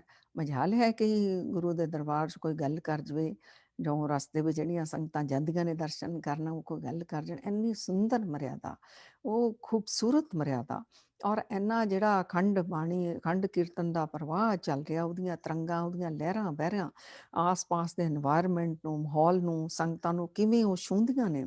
ਔਰ ਜੋ ਅੰਮ੍ਰਿਤ ਸਰੋਵਰ ਹੈ, ਜਿੱਥੇ ਜਲ ਵਹਿ ਰਿਹਾ, ਉਹਦੇ ਵਿੱਚ ਕੀਰਤਨ ਦਾ ਹਰ ਵੇਲੇ ਪ੍ਰਵਾਹ, ਉਹ ਬਾਣੀ ਦੀਆਂ ਤਰੰਗਾਂ ਉਹਦੇ ਵਿੱਚ ਜਾਂਦੀਆਂ ਨੇ। ਸੰਗਤ ਜੀ, ਹੁਣ ਤਾਂ ਸ਼ੱਕ ਵਾਲੀ ਕੋਈ ਗੁੰਜਾਇਸ਼ ਰਹੀ ਹੀ ਨਹੀਂ ਕਿ ਇਸ ਸਰੋਵਰ 'ਚ ਕਿਤਨੀ ਕੁ ਸ਼ਕਤੀ ਹੈ, ਕਿਉਂਕਿ ਸਾਇੰਸ ਨੇ ਰਿਸਰਚਸ ਕਰ ਦਿੱਤੀਆਂ ਕਿ ਪਾਣੀ ਸਭ ਤੋਂ ਜ਼ਿਆਦਾ ਕੈਚ ਕਰਦਾ ਹੈ ਵਾਈਬ੍ਰੇਸ਼ਨਸ ਨੂੰ। ਸੋ ਇੱਥੇ ਵਾਈਬ੍ਰੇਸ਼ਨ ਜਿਹੜੀਆਂ ਆ ਅਖੰਡ ਕੀਰਤਨ ਦੀਆਂ, ਇਹ ਪਰਮਾਤਮਾ ਦੀ ਕੀਰਤੀ ਦੀਆਂ, ਪਰਮਾਤਮਾ ਦੇ ਗੁਣਾਂ ਦੀਆਂ, ਉਹਦੀਆਂ ਸਿਫਤ ਸਲਾਹਾਂ ਦੀਆਂ ਜਿਹੜੀਆਂ ਤਰੰਗਾਂ ਹਰ ਵੇਲੇ ਉਸ ਜਲ ਦੇ ਵਿੱਚ ਜਾਂਦੀਆਂ ਨੇ।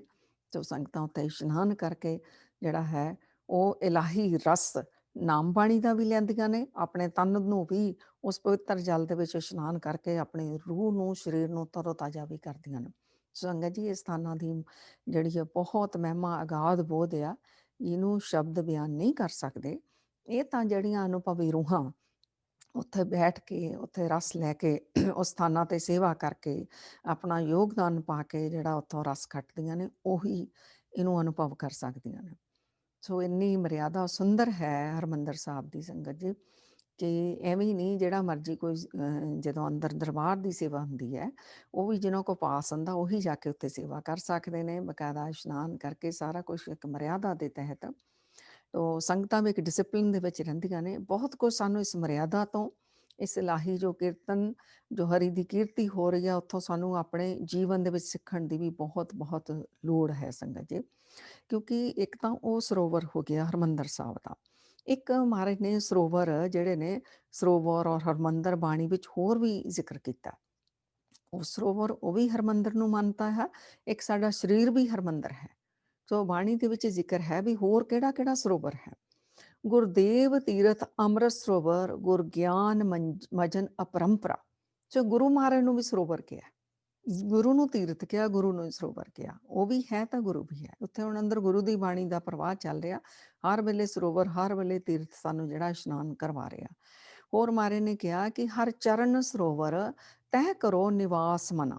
ਸੋ ਹਰੀ ਦੇ ਚਰਨ ਨੂੰ ਆਪਣੇ ਮਨ ਵਿੱਚ ਵਸਾ ਲੈਣਾ ਵੀ ਜਿਹੜਾ ਹੈ, ਇਸ ਸਮਝ ਲਓ ਅੰਦਰ ਸਰੋਵਰ ਸਾਡੇ ਪ੍ਰਗਟ ਹੋ ਗਿਆ। ਹੋਰ ਮਹਾਰਾਜ ਨੇ ਨਾਮ ਨੂੰ ਸਰੋਵਰ ਕਹਿ ਦਿੱਤਾ, ਅਮਿਆ ਸਰੋਵਰੋ ਪੀਓ ਹਰ ਹਰ ਨਾਮਾ ਰਾਮ। ਹੋਰ ਮਹਾਰਾਜ ਨੇ ਕਿਹਾ, ਸੰਤੋ ਰਾਮਦਾਸ ਸਰੋਵਰ ਨਿੱਕਾ, ਜੋ ਨਹਾਵੇ ਸੋ ਕੁੱਲ ਤਰਾਵੇ ਉਧਾਰ ਹੁਆ ਹੈ ਜੀ ਕਾ। ਇਸ ਅੰਮ੍ਰਿਤ ਸਰੋਵਰ ਨੂੰ ਵੀ ਮਹਾਰਾਜ ਨੇ ਸਰੋਵਰ ਕਿਹਾ। ਇਹਦੇ ਵਿੱਚ ਜਿਹੜਾ ਵੀ ਨਹਾਊਗਾ ਬਾਣੀ ਦਾ ਪ੍ਰਵਾਹ ਦੇ ਵਿੱਚ, ਗੁਰੂ ਦੀ ਬਾਣੀ ਦੇ ਅੰਮ੍ਰਿਤ ਸਰੋਵਰ ਦੇ ਵਿੱਚ, ਉਹ ਜਿਹੜਾ ਇਸ਼ਨਾਨ ਕਰਕੇ ਆਪਣੀਆਂ ਮਨ ਦੀਆਂ ਮੈਲਾਂ ਸਾਫ਼ ਕਰ ਲੂਗਾ, ਉਹਦੀਆਂ ਕੁੱਲਾਂ ਦਾ ਵੀ ਉਧਾਰ ਹੋ ਜਾਊਗਾ। ਕਿਉਂਕਿ ਉਹਨਾਂ ਦੇ ਖਾਨਦਾਨ ਵਿੱਚ ਵੀ ਇਹ ਰੀਤ ਮਰਿਆਦਾ ਚੱਲ ਜਾਊਗੀ ਵੀ ਇਹ ਅੰਮ੍ਰਿਤ ਸਰੋਵਰ ਦੇ ਵਿੱਚ, ਗੁਰੂ ਦੀ ਬਾਣੀ ਦੇ ਵਿੱਚ ਆਪਣੇ ਮਨ ਦੀਆਂ ਮੈਲਾਂ ਉਤਾਰ ਕੇ ਅਸੀਂ ਜਿਹੜਾ ਹੈ, ਸਾਡਾ ਕਲਿਆਣ ਹੋ ਸਕਦਾ ਹੈ। ਸੋ ਬਾਬਾ ਕਬੀਰ ਜੀ ਕਹਿੰਦੇ ਨੇ, ਸਰੀਰ ਸਰੋਵਤ ਭੀਤਰੈ ਆਛੇ ਕਮਲ ਅਲੂਪ। ਜਿਹੜਾ ਸਰੋਵਰ ਹੈ ਉਹ ਸਾਡੇ ਸਰੀਰ ਦੇ ਵਿੱਚ ਵੀ ਹੈ। ਸੋ ਇਸ ਸਰੋਵਰ ਤੋਂ ਜੋ ਬ੍ਰਹਮੰਡ ਹੈ ਸੋਈ ਪੰਡੇ। ਇਸ ਬ੍ਰਹਿਮੰਡ ਦੇ ਵਿੱਚ ਮਹਾਰਾਜ ਨੇ ਰਚਨਾ ਕਰਕੇ ਸਾਨੂੰ ਐਕਚੁਅਲੀ ਸਾਡੇ ਸਰੀਰ ਦੇ ਨਾਲ ਹੀ ਜੋੜਨਾ ਚਾਹਿਆ। ਇਸ ਬ੍ਰਹਿਮੰਡ ਵਿੱਚ, ਇਸ ਰਚਨਾ ਵਿੱਚ ਬੈਠ ਕੇ ਜਦੋਂ ਤੁਸੀਂ ਰਸ ਮੰਨਦੇ ਹੋ ਤਾਂ ਉਨਾ ਟਾਈਮ ਹੀ ਮੰਨਦੇ ਹੋ ਨਾ, ਫਿਰ ਤੁਸੀਂ ਆਪਣੇ ਅੰਤਰਾਤਮੇ ਵੀ ਕੀਰਤੀ ਕਰਦੇ ਰਹੋ। ਇੱਥੇ ਦੀ ਜੋ ਮਰਿਆਦਾ ਆ, ਉਸ ਡਿਸਪਲਿਨ ਵਿੱਚ ਆਪਣੇ ਆਪ ਨੂੰ ਵੀ ਤੁਸੀਂ ਢਾਲ ਲਓ, ਹੈ ਨਾ। ਕਿਵੇਂ ਇਕਾਗਰ ਚਿੱਤ ਹੋ ਕੇ ਇੱਥੇ ਬੈਠਦੇ ਹੋ, ਆਪਣੇ ਘਰਾਂ ਵਿੱਚ ਵੀ ਇਵੇਂ ਤੁਸੀਂ ਕਰਨਾ ਸ਼ੁਰੂ ਕਰ ਦਿਓ, ਕੀਰਤੀ ਕਰਨੀ ਸ਼ੁਰੂ ਕਰ ਦਿਓ। ਇੱਥੇ ਹੈ ਕਿਸੇ ਦੀ ਕੋਈ ਬੁਰਾਈ ਨਹੀਂ ਕਰ ਰਿਹਾ, ਕੋਈ ਕੁਛ ਨਹੀਂ ਕਰ ਰਿਹਾ, ਕੋਈ ਦੂਸਰਾ ਭਾਵ ਨਹੀਂ ਚੱਲ ਰਿਹਾ।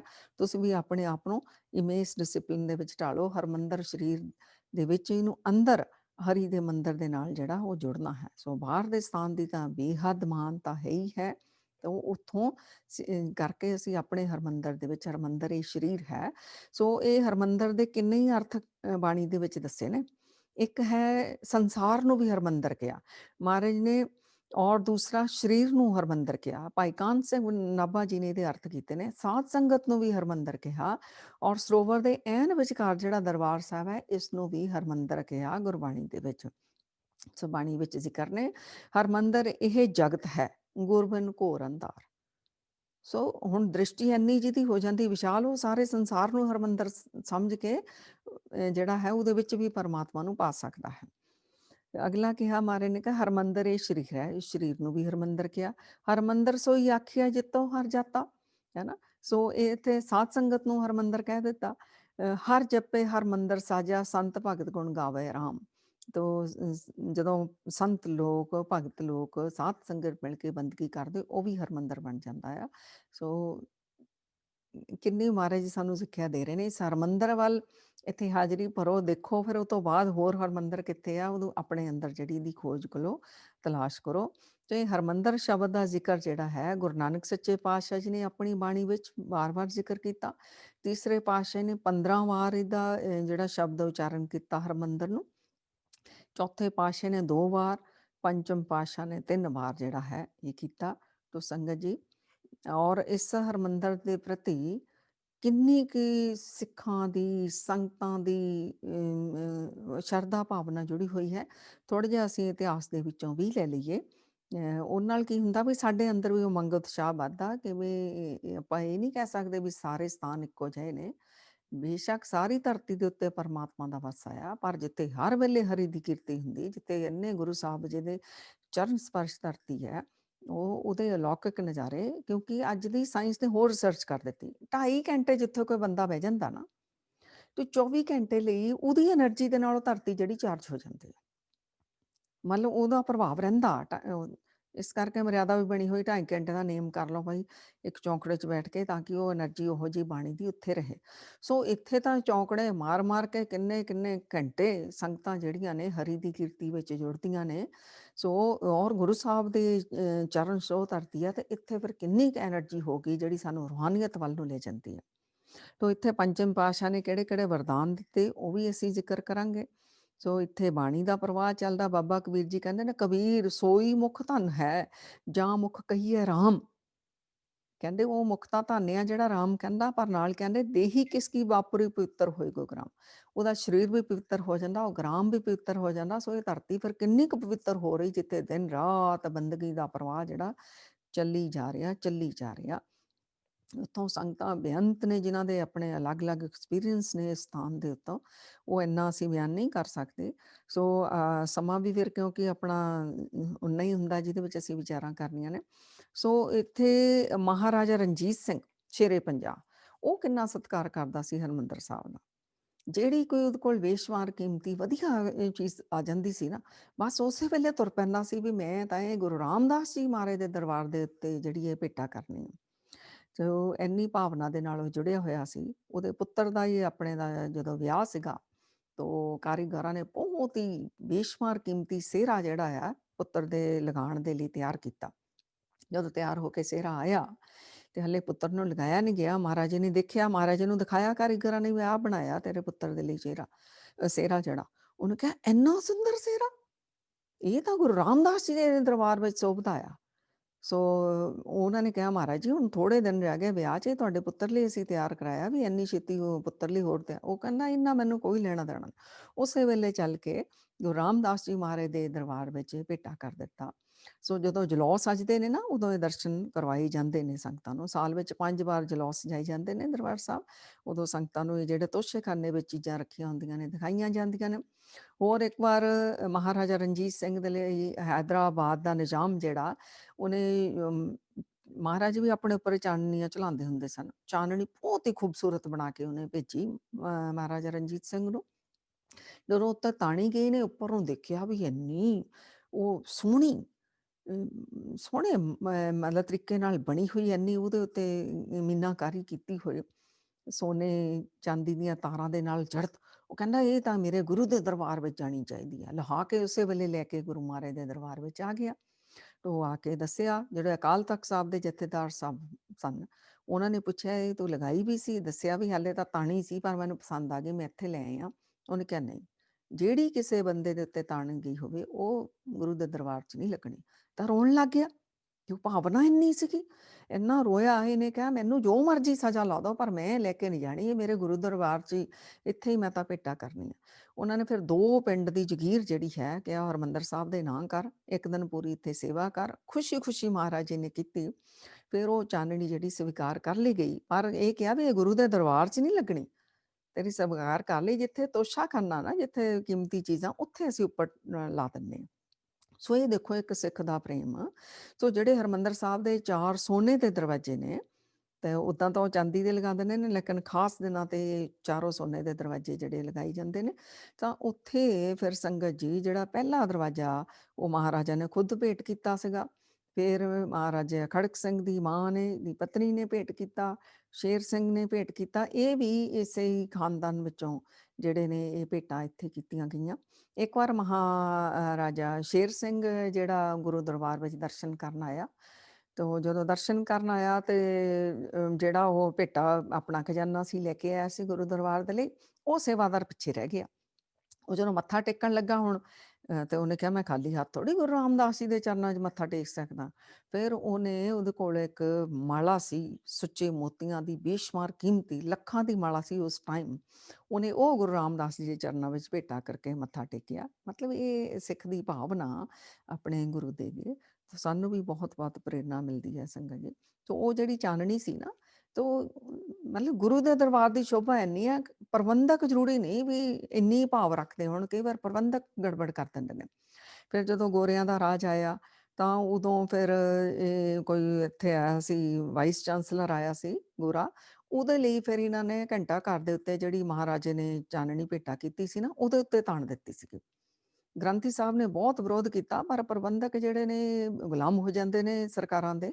ਸੋ ਅੱਜ ਵੀ ਬਹੁਤ ਕੁਛ ਇਵੇਂ ਕਈ ਵਾਰ ਹੋ ਜਾਂਦਾ ਗੜਬੜ। ਉਦੋਂ ਵੀ ਹੋਇਆ, ਮਨ ਆ ਨਾ ਬੰਦੇ ਦਾ, ਜਿਹਦੇ ਕੋਲ ਤਾਂ ਭਾਵਨਾ ਹੈ ਉਹ ਤਾਂ ਹਮੇਸ਼ਾ ਹੀ ਪਵਿੱਤਰ ਭਾਵ ਨਾਲ ਰਹਿੰਦਾ। ਜਿਹਦੇ ਕੋਲ ਫਿਰ ਲੋਭ ਆ ਜਾਂਦਾ, ਸੱਤਾ ਦਾ ਲੋਭ ਆ ਜਾਂਦਾ, ਉਹ ਫਿਰ ਗੜਬੜ ਕਰ ਜਾਂਦੇ ਨੇ। ਤਾਂ ਉਹ ਫਿਰ ਉਸ ਤੋਂ ਬਾਅਦ ਫਿਰ ਉਹ ਗ੍ਰੰਥੀ ਸਾਹਿਬ ਨੇ ਕਿਹਾ ਵੀ ਇਹ ਹੁਣ ਅਗਰ ਉੱਤੇ ਵਾਈਸ ਚਾਂਸਲਰ ਤੇ ਤਾਣ ਦਿੱਤੀ ਹੈ, ਤੋਸ਼ੇਖਾਨੇ ਦੇ ਉੱਤੇ ਵੀ ਨਹੀਂ ਲਾਈ ਜਾਏਗੀ।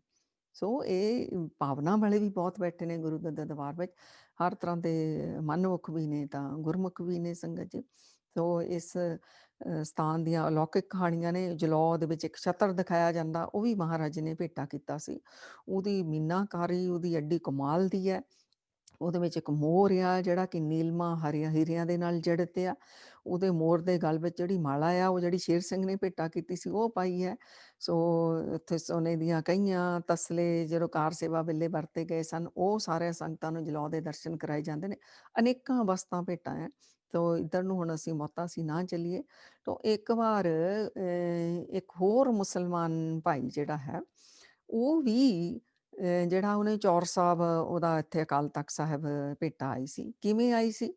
ਉਹਨੇ ਇਹਦਾ ਸੰਗਤ ਜੀ ਲਿਖਿਆ ਹੋਇਆ ਹਵਾਲਾ ਕਿ ਉਹਨੇ ਬੜੀ ਮਿਹਨਤ ਦੇ ਨਾਲ ਨਾ ਇਹ ਜਿਹੜਾ ਚੌਰ ਸਾਹਿਬ ਬਣਾਇਆ ਸੀਗਾ। ਸੋ ਉਹ ਇੰਨੀ ਕੁ ਮਿਹਨਤ ਉਹਨੇ ਇੱਕ-ਇੱਕ ਤੰਦ ਜਿਹੜੀ ਚੰਦਨ ਦੀ ਬਣਾਈ ਸੀ ਇਸ ਚੌਰ ਸਾਹਿਬ ਦੀ, ਇੱਕ-ਇੱਕ ਤੰਦ। ਕਾਫੀ ਸਮਾਂ ਉਹਨੂੰ 5 ਸਾਲ ਲੱਗ ਗਏ ਸਨ। ਤੇ ਉਹ ਪਤਲੀ-ਪਤਲੀ ਤਾਰ ਕਰ ਕੇ ਤਾਂ ਜਦੋਂ ਉਹਨੇ ਉਹ ਚੌਰ ਸਾਹਿਬ ਤਿਆਰ ਕਰ ਲਿਆ, ਤਾਂ ਉਹਦੇ ਮਨ ਦੇ ਵਿੱਚ ਸੀਗਾ ਵੀ ਮੈਨੂੰ ਜਿਹੜਾ ਕੋਈ ਮੈਨੂੰ ਆਤਮਕ ਠੰਡ ਦੇ ਦੂਗਾ, ਮੈਂ ਉਹਦੇ ਉੱਤੇ ਚੌਰ ਚਲਾਊਂਗਾ। ਇਹ ਨਹੀਂ ਕਿ ਉਹਨੇ ਇੱਥੇ ਦਰਬਾਰ ਦੇ ਲਈ ਤਿਆਰ ਕੀਤਾ ਸੀ। ਉਹ ਬੰਦਗੀ ਵਾਲੀ ਰੂਹ ਸੀ। ਉਹਨੇ ਕਿਹਾ ਜਿੱਥੋਂ ਮੈਨੂੰ ਠੰਡ ਪੈ ਜਾਵੇ। ਫਿਰ ਇੱਕ ਵਾਰ ਕਹਿੰਦੇ ਨੇ ਕਿ ਉਹ ਭਾਈ ਹੀਰਾ ਸਿੰਘ ਜੀ ਬਹੁਤ ਹੀ ਸੁੰਦਰ ਕੀਰਤਨ ਕਰਿਆ ਕਰਦੇ ਸਨ ਔਰ ਭਿੱਜ ਕੇ ਰੂਹਾਨੀਅਤ ਰੂਹ। ਇੱਕ ਵਾਰ ਉਹਨਾਂ ਨੇ ਕੀਰਤਨ ਕੀਤਾ ਤੇ ਉਹਨੂੰ ਕਿਸੇ ਨੇ ਦੱਸਿਆ ਵੀ ਉਹ ਗੁਰੂ ਕਾ ਕੀਰਤਨ ਆ, ਬੜਾ ਭਿੱਜ ਕੇ ਕੀਰਤਨ ਕਰਦਾ। ਉਹਨੇ ਸਰਵਣ ਕੀਤਾ ਉਸ ਮੁਸਲਮਾਨ ਭਾਈ ਨੇ, ਮਸਕੀਨ ਨਾਮ ਲਿਆ ਜਾਂਦਾ। ਤੇ ਜਦੋਂ ਕੀਰਤਨ ਕੀਤਾ ਤੇ ਉਹ ਕੀਰਤਨ ਦੇ ਵਿੱਚ ਉਹਨੇ ਬਾਬਾ ਨਾਨਕ ਦੇ ਪ੍ਰਸੰਗ ਇਹੋ ਜਿਹੇ ਲਾਏ ਭਾਈ ਹੀਰਾ ਸਿੰਘ ਜੀ ਨੇ, ਉਹਦੀ ਰੂਹ ਭਿੱਜ ਗਈ, ਸਰਸ਼ਾਰ ਹੋ ਗਿਆ।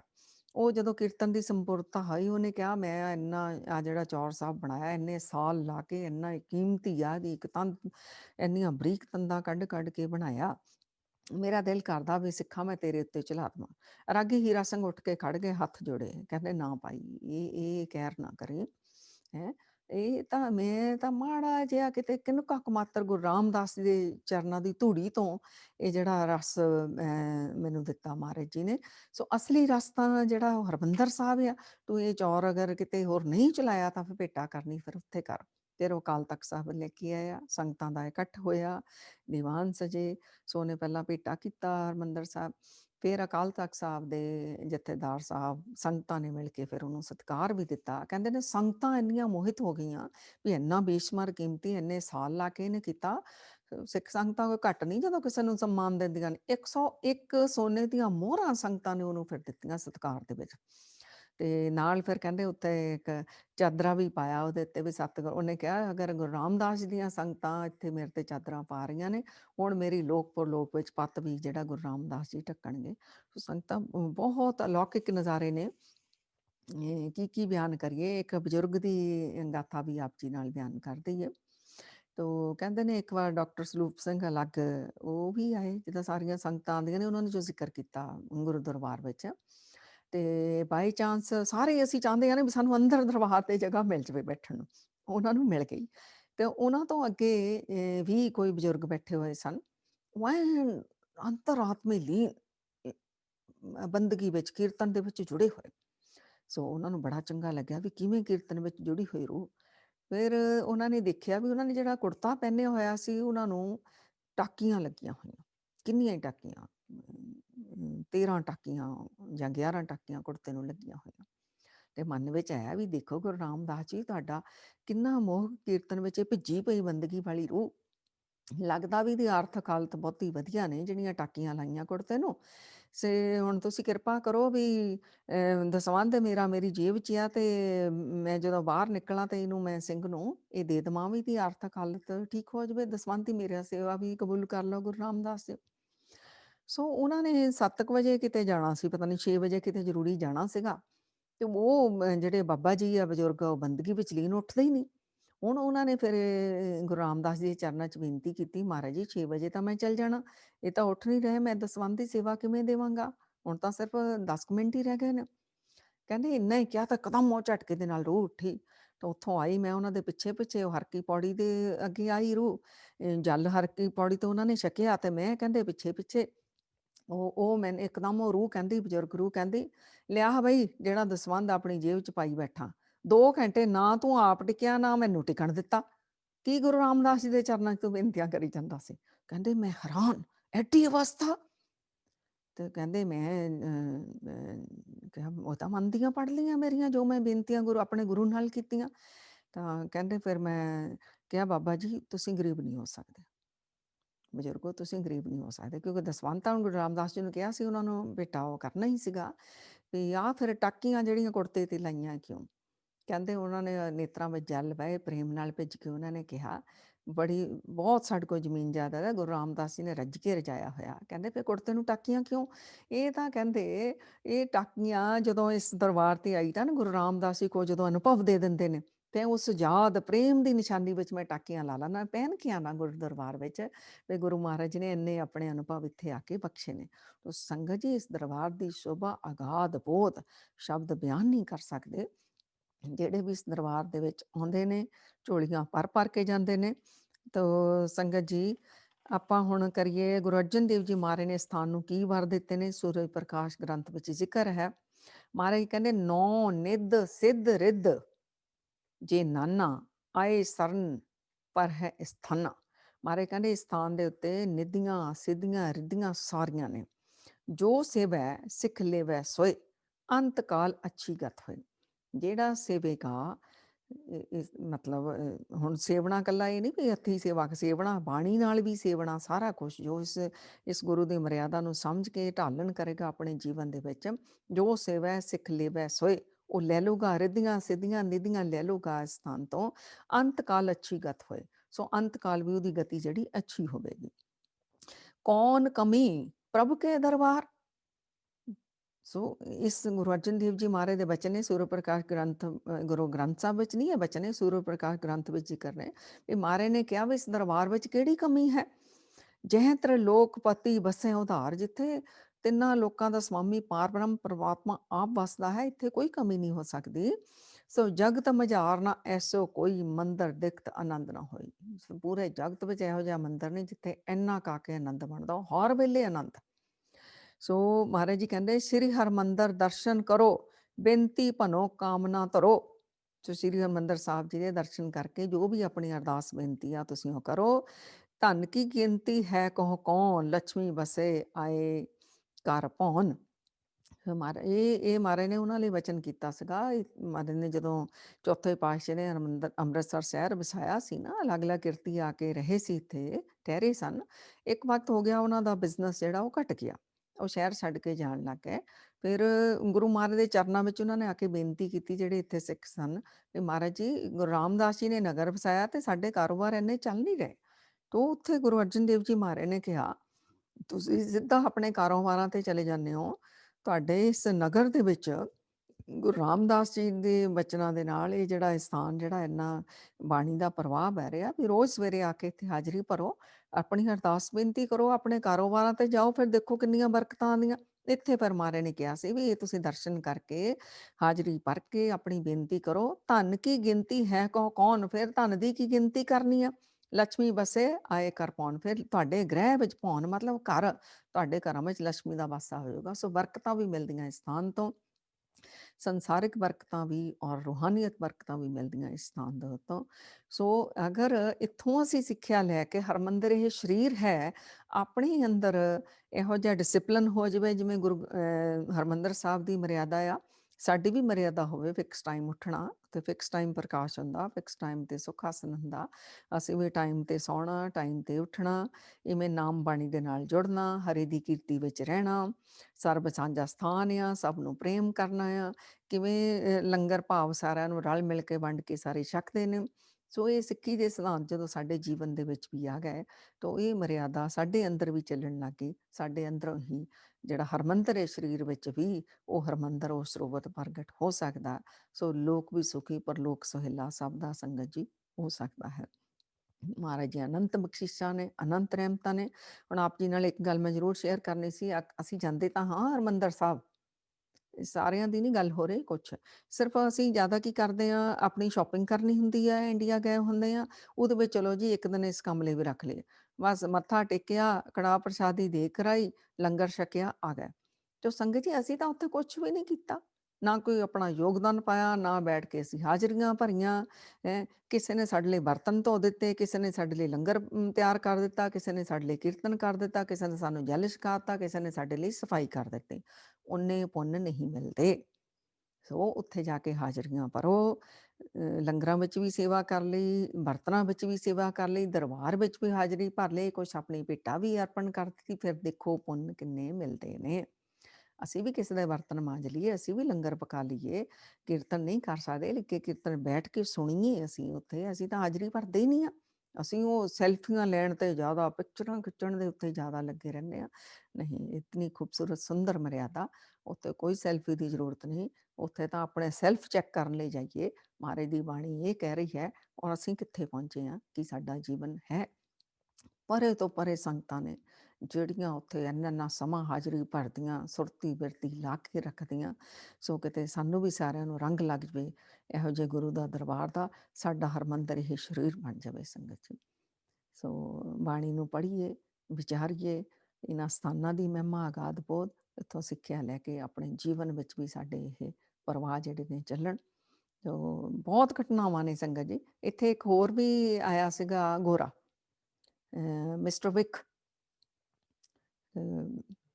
ਉਹ ਆਏ ਆ ਸਿਰਫ ਕੁਝ ਸਮਾਂ ਹਰਿਮੰਦਰ ਸਾਹਿਬ, ਜਿਵੇਂ ਵਰਲਡ ਟੂਰ ਤੇ ਜਾਂਦੇ ਆ ਨਾ, ਕੁਝ ਸਮਾਂ ਰੱਖਿਆ ਹੁੰਦਾ ਵੀ ਥੋੜਾ ਟਾਈਮ ਹੀ ਇੱਥੇ ਰੁਕਣਾ, ਲੇਕਿਨ ਉਹਨੂੰ ਇੰਨੇ ਕਿ ਇੱਥੇ ਆਨੰਦ ਵੱਜ ਗਿਆ ਉਸਨੂੰ। 20 ਦਿਨ ਦਾ ਉਹਦਾ ਪੂਰੇ ਇੰਡੀਆ ਦਾ ਟੂਰ ਸੀ। ਉਹਨੇ ਬਾਕੀ ਸਾਥੀਆਂ ਨੂੰ ਕਿਹਾ ਤੁਸੀਂ ਆਪਣਾ ਟੂਰ ਲਾ ਲਓ, ਮੈਂ 20 ਦਿਨ ਹਰਿਮੰਦਰ ਸਾਹਿਬ 'ਚ ਹੀ ਹਾਜ਼ਰੀ ਭਰਨੀ ਹੈ। ਜਦੋਂ ਕਿ ਉਹਨੂੰ ਭਾਸ਼ਾ ਵੀ ਨਹੀਂ ਸੀ ਸਮਝ ਆ ਰਹੀ, ਪਰ ਇੰਨਾ ਉਹ ਕਹਿੰਦਾ ਮੇਰੀ ਸੁਰਤੀ ਲੱਗਣ ਲੱਗ ਗਈ ਇੱਥੇ। ਸੋ ਉਹਨੇ ਉਹ ਫਿਰ ਜਦੋਂ ਆਪਣੇ ਇੰਗਲੈਂਡ ਤੋਂ ਸੀ ਮਿਸਟਰ ਵਿਕ, ਜਦੋਂ ਵਾਪਸ ਵੀ ਚਲਾ ਗਿਆ, ਤੋ 7 ਮਿੰਟ ਰੋਜ਼ ਉਹਦੀ ਸੁਰਤੀ ਜਿਹੜੀ ਆ ਹਰਿਮੰਦਰ ਸਾਹਿਬ ਵਿੱਚ ਐਵੇਂ ਜੁੜ ਜਾਂਦੀ ਸੀ, ਆਪਣੇ ਘਰ ਬੈਠਿਆਂ ਉਹਨੂੰ ਹਰਿਮੰਦਰ ਸਾਹਿਬ ਦਾ ਕੀਰਤਨ ਸੁਣਦਾ ਸੀ। ਇਹ ਸਰਵਣ ਸਿੱਧੀ ਹੁੰਦੀ ਹੈ। ਇਸ ਦਰਬਾਰ ਤੋਂ ਉਹਨੂੰ ਇਹ ਸਿੱਧੀ ਵੀ ਮਿਲ ਗਈ ਸੀ, ਕਿਉਂਕਿ ਇੰਨੀ ਭਾਵਨਾ ਦੇ ਨਾਲ ਇਸ ਦਰ ਦੇ ਉੱਤੇ ਰਿਹਾ। ਨਿਧੀਆਂ ਸਿੱਧੀਆਂ ਰਿੱਧੀਆਂ ਦਾ ਇਹ ਜੋ ਸਥਾਨ ਹੈ ਹਰਿਮੰਦਰ ਸਾਹਿਬ, ਇੱਥੋਂ ਅਸੀਂ ਸਿੱਖਿਆ ਲਈਏ ਸੰਗਤ ਜੀ, ਆਪਣੇ ਜੀਵਨ ਦਾ ਕਲਿਆਣ ਕਰੀਏ, ਸਾਰੇ ਜਾਣੇ ਬਾਣੀ ਦੇ ਨਾਲ ਜੁੜੀਏ, ਆਪਣੀਆਂ ਮਨ ਦੀਆਂ ਮੈਲਾਂ ਉਤਾਰੀਏ। ਜਿਵੇਂ ਹਰਿਮੰਦਰ ਸਾਹਿਬ ਧੋ ਧੋ ਕੇ ਰੱਖੀਦਾ, ਇਵੇਂ ਵੀ ਅਸੀਂ ਵੀ ਆਪਣੇ ਮਨ ਨੂੰ ਵੀ ਧੋਈਏ, ਆਪਣੇ ਤਨ ਨੂੰ ਵੀ ਸ਼ੁੱਧ ਕਰੀਏ। ਹੋਈਆਂ ਭੁੱਲਾਂ ਗਲਤੀਆਂ ਸਾਰੀ ਸੰਗਤ ਜੀ, ਧੰਨ ਸ਼੍ਰੀ ਗੁਰੂ ਰਾਮਦਾਸ ਜੀ ਮਹਾਰਾਜ ਜੀ ਜਿਨ੍ਹਾਂ ਦੇ ਸਥਾਨ ਨੇ, ਕੋਈ ਭੁੱਲ ਗਲਤੀ, ਕੋਈ ਬੇਅਦਬੀ ਕਦੀ ਸਾਡੇ ਕੋਲ ਜੀਵਨ ਵਿੱਚ ਕਦੀ ਵੀ ਹੋ ਗਈ ਹੋਵੇ, ਮਹਾਰਾਜ ਜੀ ਸਾਨੂੰ ਸਾਰੀਆਂ ਸੰਗਤਾਂ ਨੂੰ ਬਖਸ਼ਣ, ਅੱਗੇ ਤੋਂ ਸਾਨੂੰ ਸਮੱਤ ਬਖਸ਼ਣ ਕਿ ਗੁਰੂ ਦੇ ਦਰਬਾਰ ਵਿੱਚ ਕਿਵੇਂ ਜਾਣਾ, ਕਿਵੇਂ ਬੈਠਣਾ, ਕਿਵੇਂ ਵਿਚਰਨਾ। ਤੋ ਇਸ ਦਰਬਾਰ ਨੂੰ ਵੀ ਮਹਾਰਾਜ ਜੀ ਸਾਡੇ ਨੂੰ ਸੁਸ਼ੋਭਿਤ ਕਰਨ। ਕੱਲ੍ਹ ਮਹਾਰਾਜ ਦਾ ਪ੍ਰਕਾਸ਼ ਗੁਰਪੁਰਬ, ਸਾਡੇ ਸਾਰਿਆਂ ਦੇ ਹਿਰਦਿਆਂ ਦੇ ਅੰਦਰ ਸੱਚ ਦਾ ਪ੍ਰਕਾਸ਼ ਹੋ ਜਾਵੇ, ਚਾਨਣ ਹੋ ਜਾਵੇ। ਇਹ ਗੁਰੂ ਰਾਮਦਾਸ ਜੀ ਮਹਾਰਾਜ ਦੇ ਚਰਨਾਂ ਵਿੱਚ ਅਸੀਂ ਬੇਨਤੀਆਂ ਕਰਦੇ ਹਾਂ, ਕਿਉਂਕਿ ਧੰਨ ਸ਼੍ਰੀ ਗੁਰੂ ਰਾਮਦਾਸ ਜੀ ਮਹਾਰਾਜ ਜੀ, ਸਤਿਗੁਰਾਂ ਦੀ ਮਹਿਮਾ ਅਗਾਧ ਬੋਧ। ਸ਼੍ਰੀ ਗੁਰੂ ਗ੍ਰੰਥ ਸਾਹਿਬ ਜੀ ਕਹਿੰਦੇ ਨੇ, ਜੈ ਸਤਿਗੁਰ ਸਿਮਰੰਤ ਨੈਣ ਕੀ ਤਿਮਰ ਮਿਟੇ ਖਿਨ। ਜਿਹੜਾ ਸ਼੍ਰੀ ਗੁਰੂ ਰਾਮਦਾਸ ਜੀ ਮਹਾਰਾਜ ਜੀ ਦਾ ਧਿਆਨ ਧਰਦਾ ਹੈ, ਸਤਿਗੁਰਾਂ ਨੂੰ ਯਾਦ ਕਰਦਾ ਹੈ, ਉਸ ਦਾ ਅੰਦਰ ਦਾ ਅਗਿਆਨ ਹਨੇਰਾ ਦੂਰ ਹੋ ਜਾਂਦਾ ਹੈ। ਜੈ ਸਤਿਗੁਰ ਸਿਮਰੰਤ ਰਿਦੇ ਹਰ ਨਾਮ ਦਿਨੋ ਦਿਨ, ਜਿਹੜਾ ਧੰਨ ਸ਼੍ਰੀ ਗੁਰੂ ਰਾਮਦਾਸ ਜੀ ਮਹਾਰਾਜ ਨੂੰ ਸਿਮਰਦਾ ਹੈ, ਉਹਦੇ ਹਿਰਦੇ ਵਿੱਚ ਦਿਨੋਂ ਦਿਨ ਨਾਮ ਦਾ ਵਾਧਾ ਹੁੰਦਾ ਚਲਾ ਜਾਂਦਾ ਹੈ। ਜੇ ਸਤਿਗੁਰ ਸਿਮਰੰਤ ਜੀ ਕੀ ਤਪਤ ਮਿਟਾਵੇ, ਜਿਹੜਾ ਧੰਨ ਸ਼੍ਰੀ ਗੁਰੂ ਰਾਮਦਾਸ ਜੀ ਮਹਾਰਾਜ ਦਾ ਧਿਆਨ ਧਰਦਾ ਹੈ, ਸਤਿਗੁਰਾਂ ਨੂੰ ਯਾਦ ਕਰਦਾ ਹੈ, ਉਹਦਾ ਅਸ਼ਾਂਤ ਮਨ ਸ਼ਾਂਤ ਹੋ ਜਾਂਦਾ ਹੈ। ਜੈ ਸਤਿਗੁਰ ਸਿਮਰੰਤ ਰਿੱਧ ਸਿੱਧ ਨਵ ਨਿਧ ਪਾਵੇ, ਜਿਹੜਾ ਧੰਨ ਸ਼੍ਰੀ ਗੁਰੂ ਰਾਮਦਾਸ ਜੀ ਮਹਾਰਾਜ ਨੂੰ ਯਾਦ ਕਰਦਾ ਹੈ, ਸਤਿਗੁਰਾਂ ਦਾ ਧਿਆਨ ਧਰਦਾ ਹੈ, ਸੋ ਰਿੱਧੀਆਂ ਸਿੱਧੀਆਂ ਨਵ ਨਿਧੀਆਂ ਉਸ ਨੂੰ ਮਿਲ ਜਾਂਦੀਆਂ ਨੇ। ਸੋਈ ਰਾਮਦਾਸ ਗੁਰ ਬਲ ਭਣ ਮਿਲ ਸੰਗਤ, ਧੰਨ ਧੰਨ ਕਰੋ। ਜੇ ਸਤਿਗੁਰ ਲਗ ਪ੍ਰਭ ਪਾਈਐ, ਸੋ ਸਤਿਗੁਰ ਸਿਮਰੋ ਨਰੋ। ਸ਼੍ਰੀ ਗੁਰੂ ਗ੍ਰੰਥ ਸਾਹਿਬ ਜੀ ਮਹਾਰਾਜ ਜੀ ਕਹਿੰਦੇ ਨੇ, ਐਸੇ ਦੀਨ ਦਿਆਲ ਸਤਿਗੁਰੂ ਧੰਨ ਧੰਨ ਸ਼੍ਰੀ ਗੁਰੂ ਰਾਮਦਾਸ ਜੀ ਮਹਾਰਾਜ ਜੀ ਨੂੰ ਸੰਗਤ ਜੀ ਤੁਸੀਂ ਮਿਲ ਕੇ ਧੰਨ ਧੰਨ ਧੰਨ ਕਰੋ। ਤਾਂ ਅਸੀਂ ਵੀ ਮਿਲ ਕੇ ਕਹਿੰਦੇ ਹਾਂ, ਧੰਨ ਧੰਨ ਸ਼੍ਰੀ ਗੁਰੂ ਰਾਮਦਾਸ ਜੀ ਮਹਾਰਾਜ, ਧੰਨ ਧੰਨ ਸ਼੍ਰੀ ਗੁਰੂ ਰਾਮਦਾਸ ਜੀ ਮਹਾਰਾਜ, ਧੰਨ ਧੰਨ ਸ਼੍ਰੀ ਗੁਰੂ ਰਾਮਦਾਸ ਜੀ ਮਹਾਰਾਜ। ਵਾਹਿਗੁਰੂ ਜੀ ਕਾ ਖਾਲਸਾ, ਵਾਹਿਗੁਰੂ ਜੀ ਕੀ ਫਤਿਹ।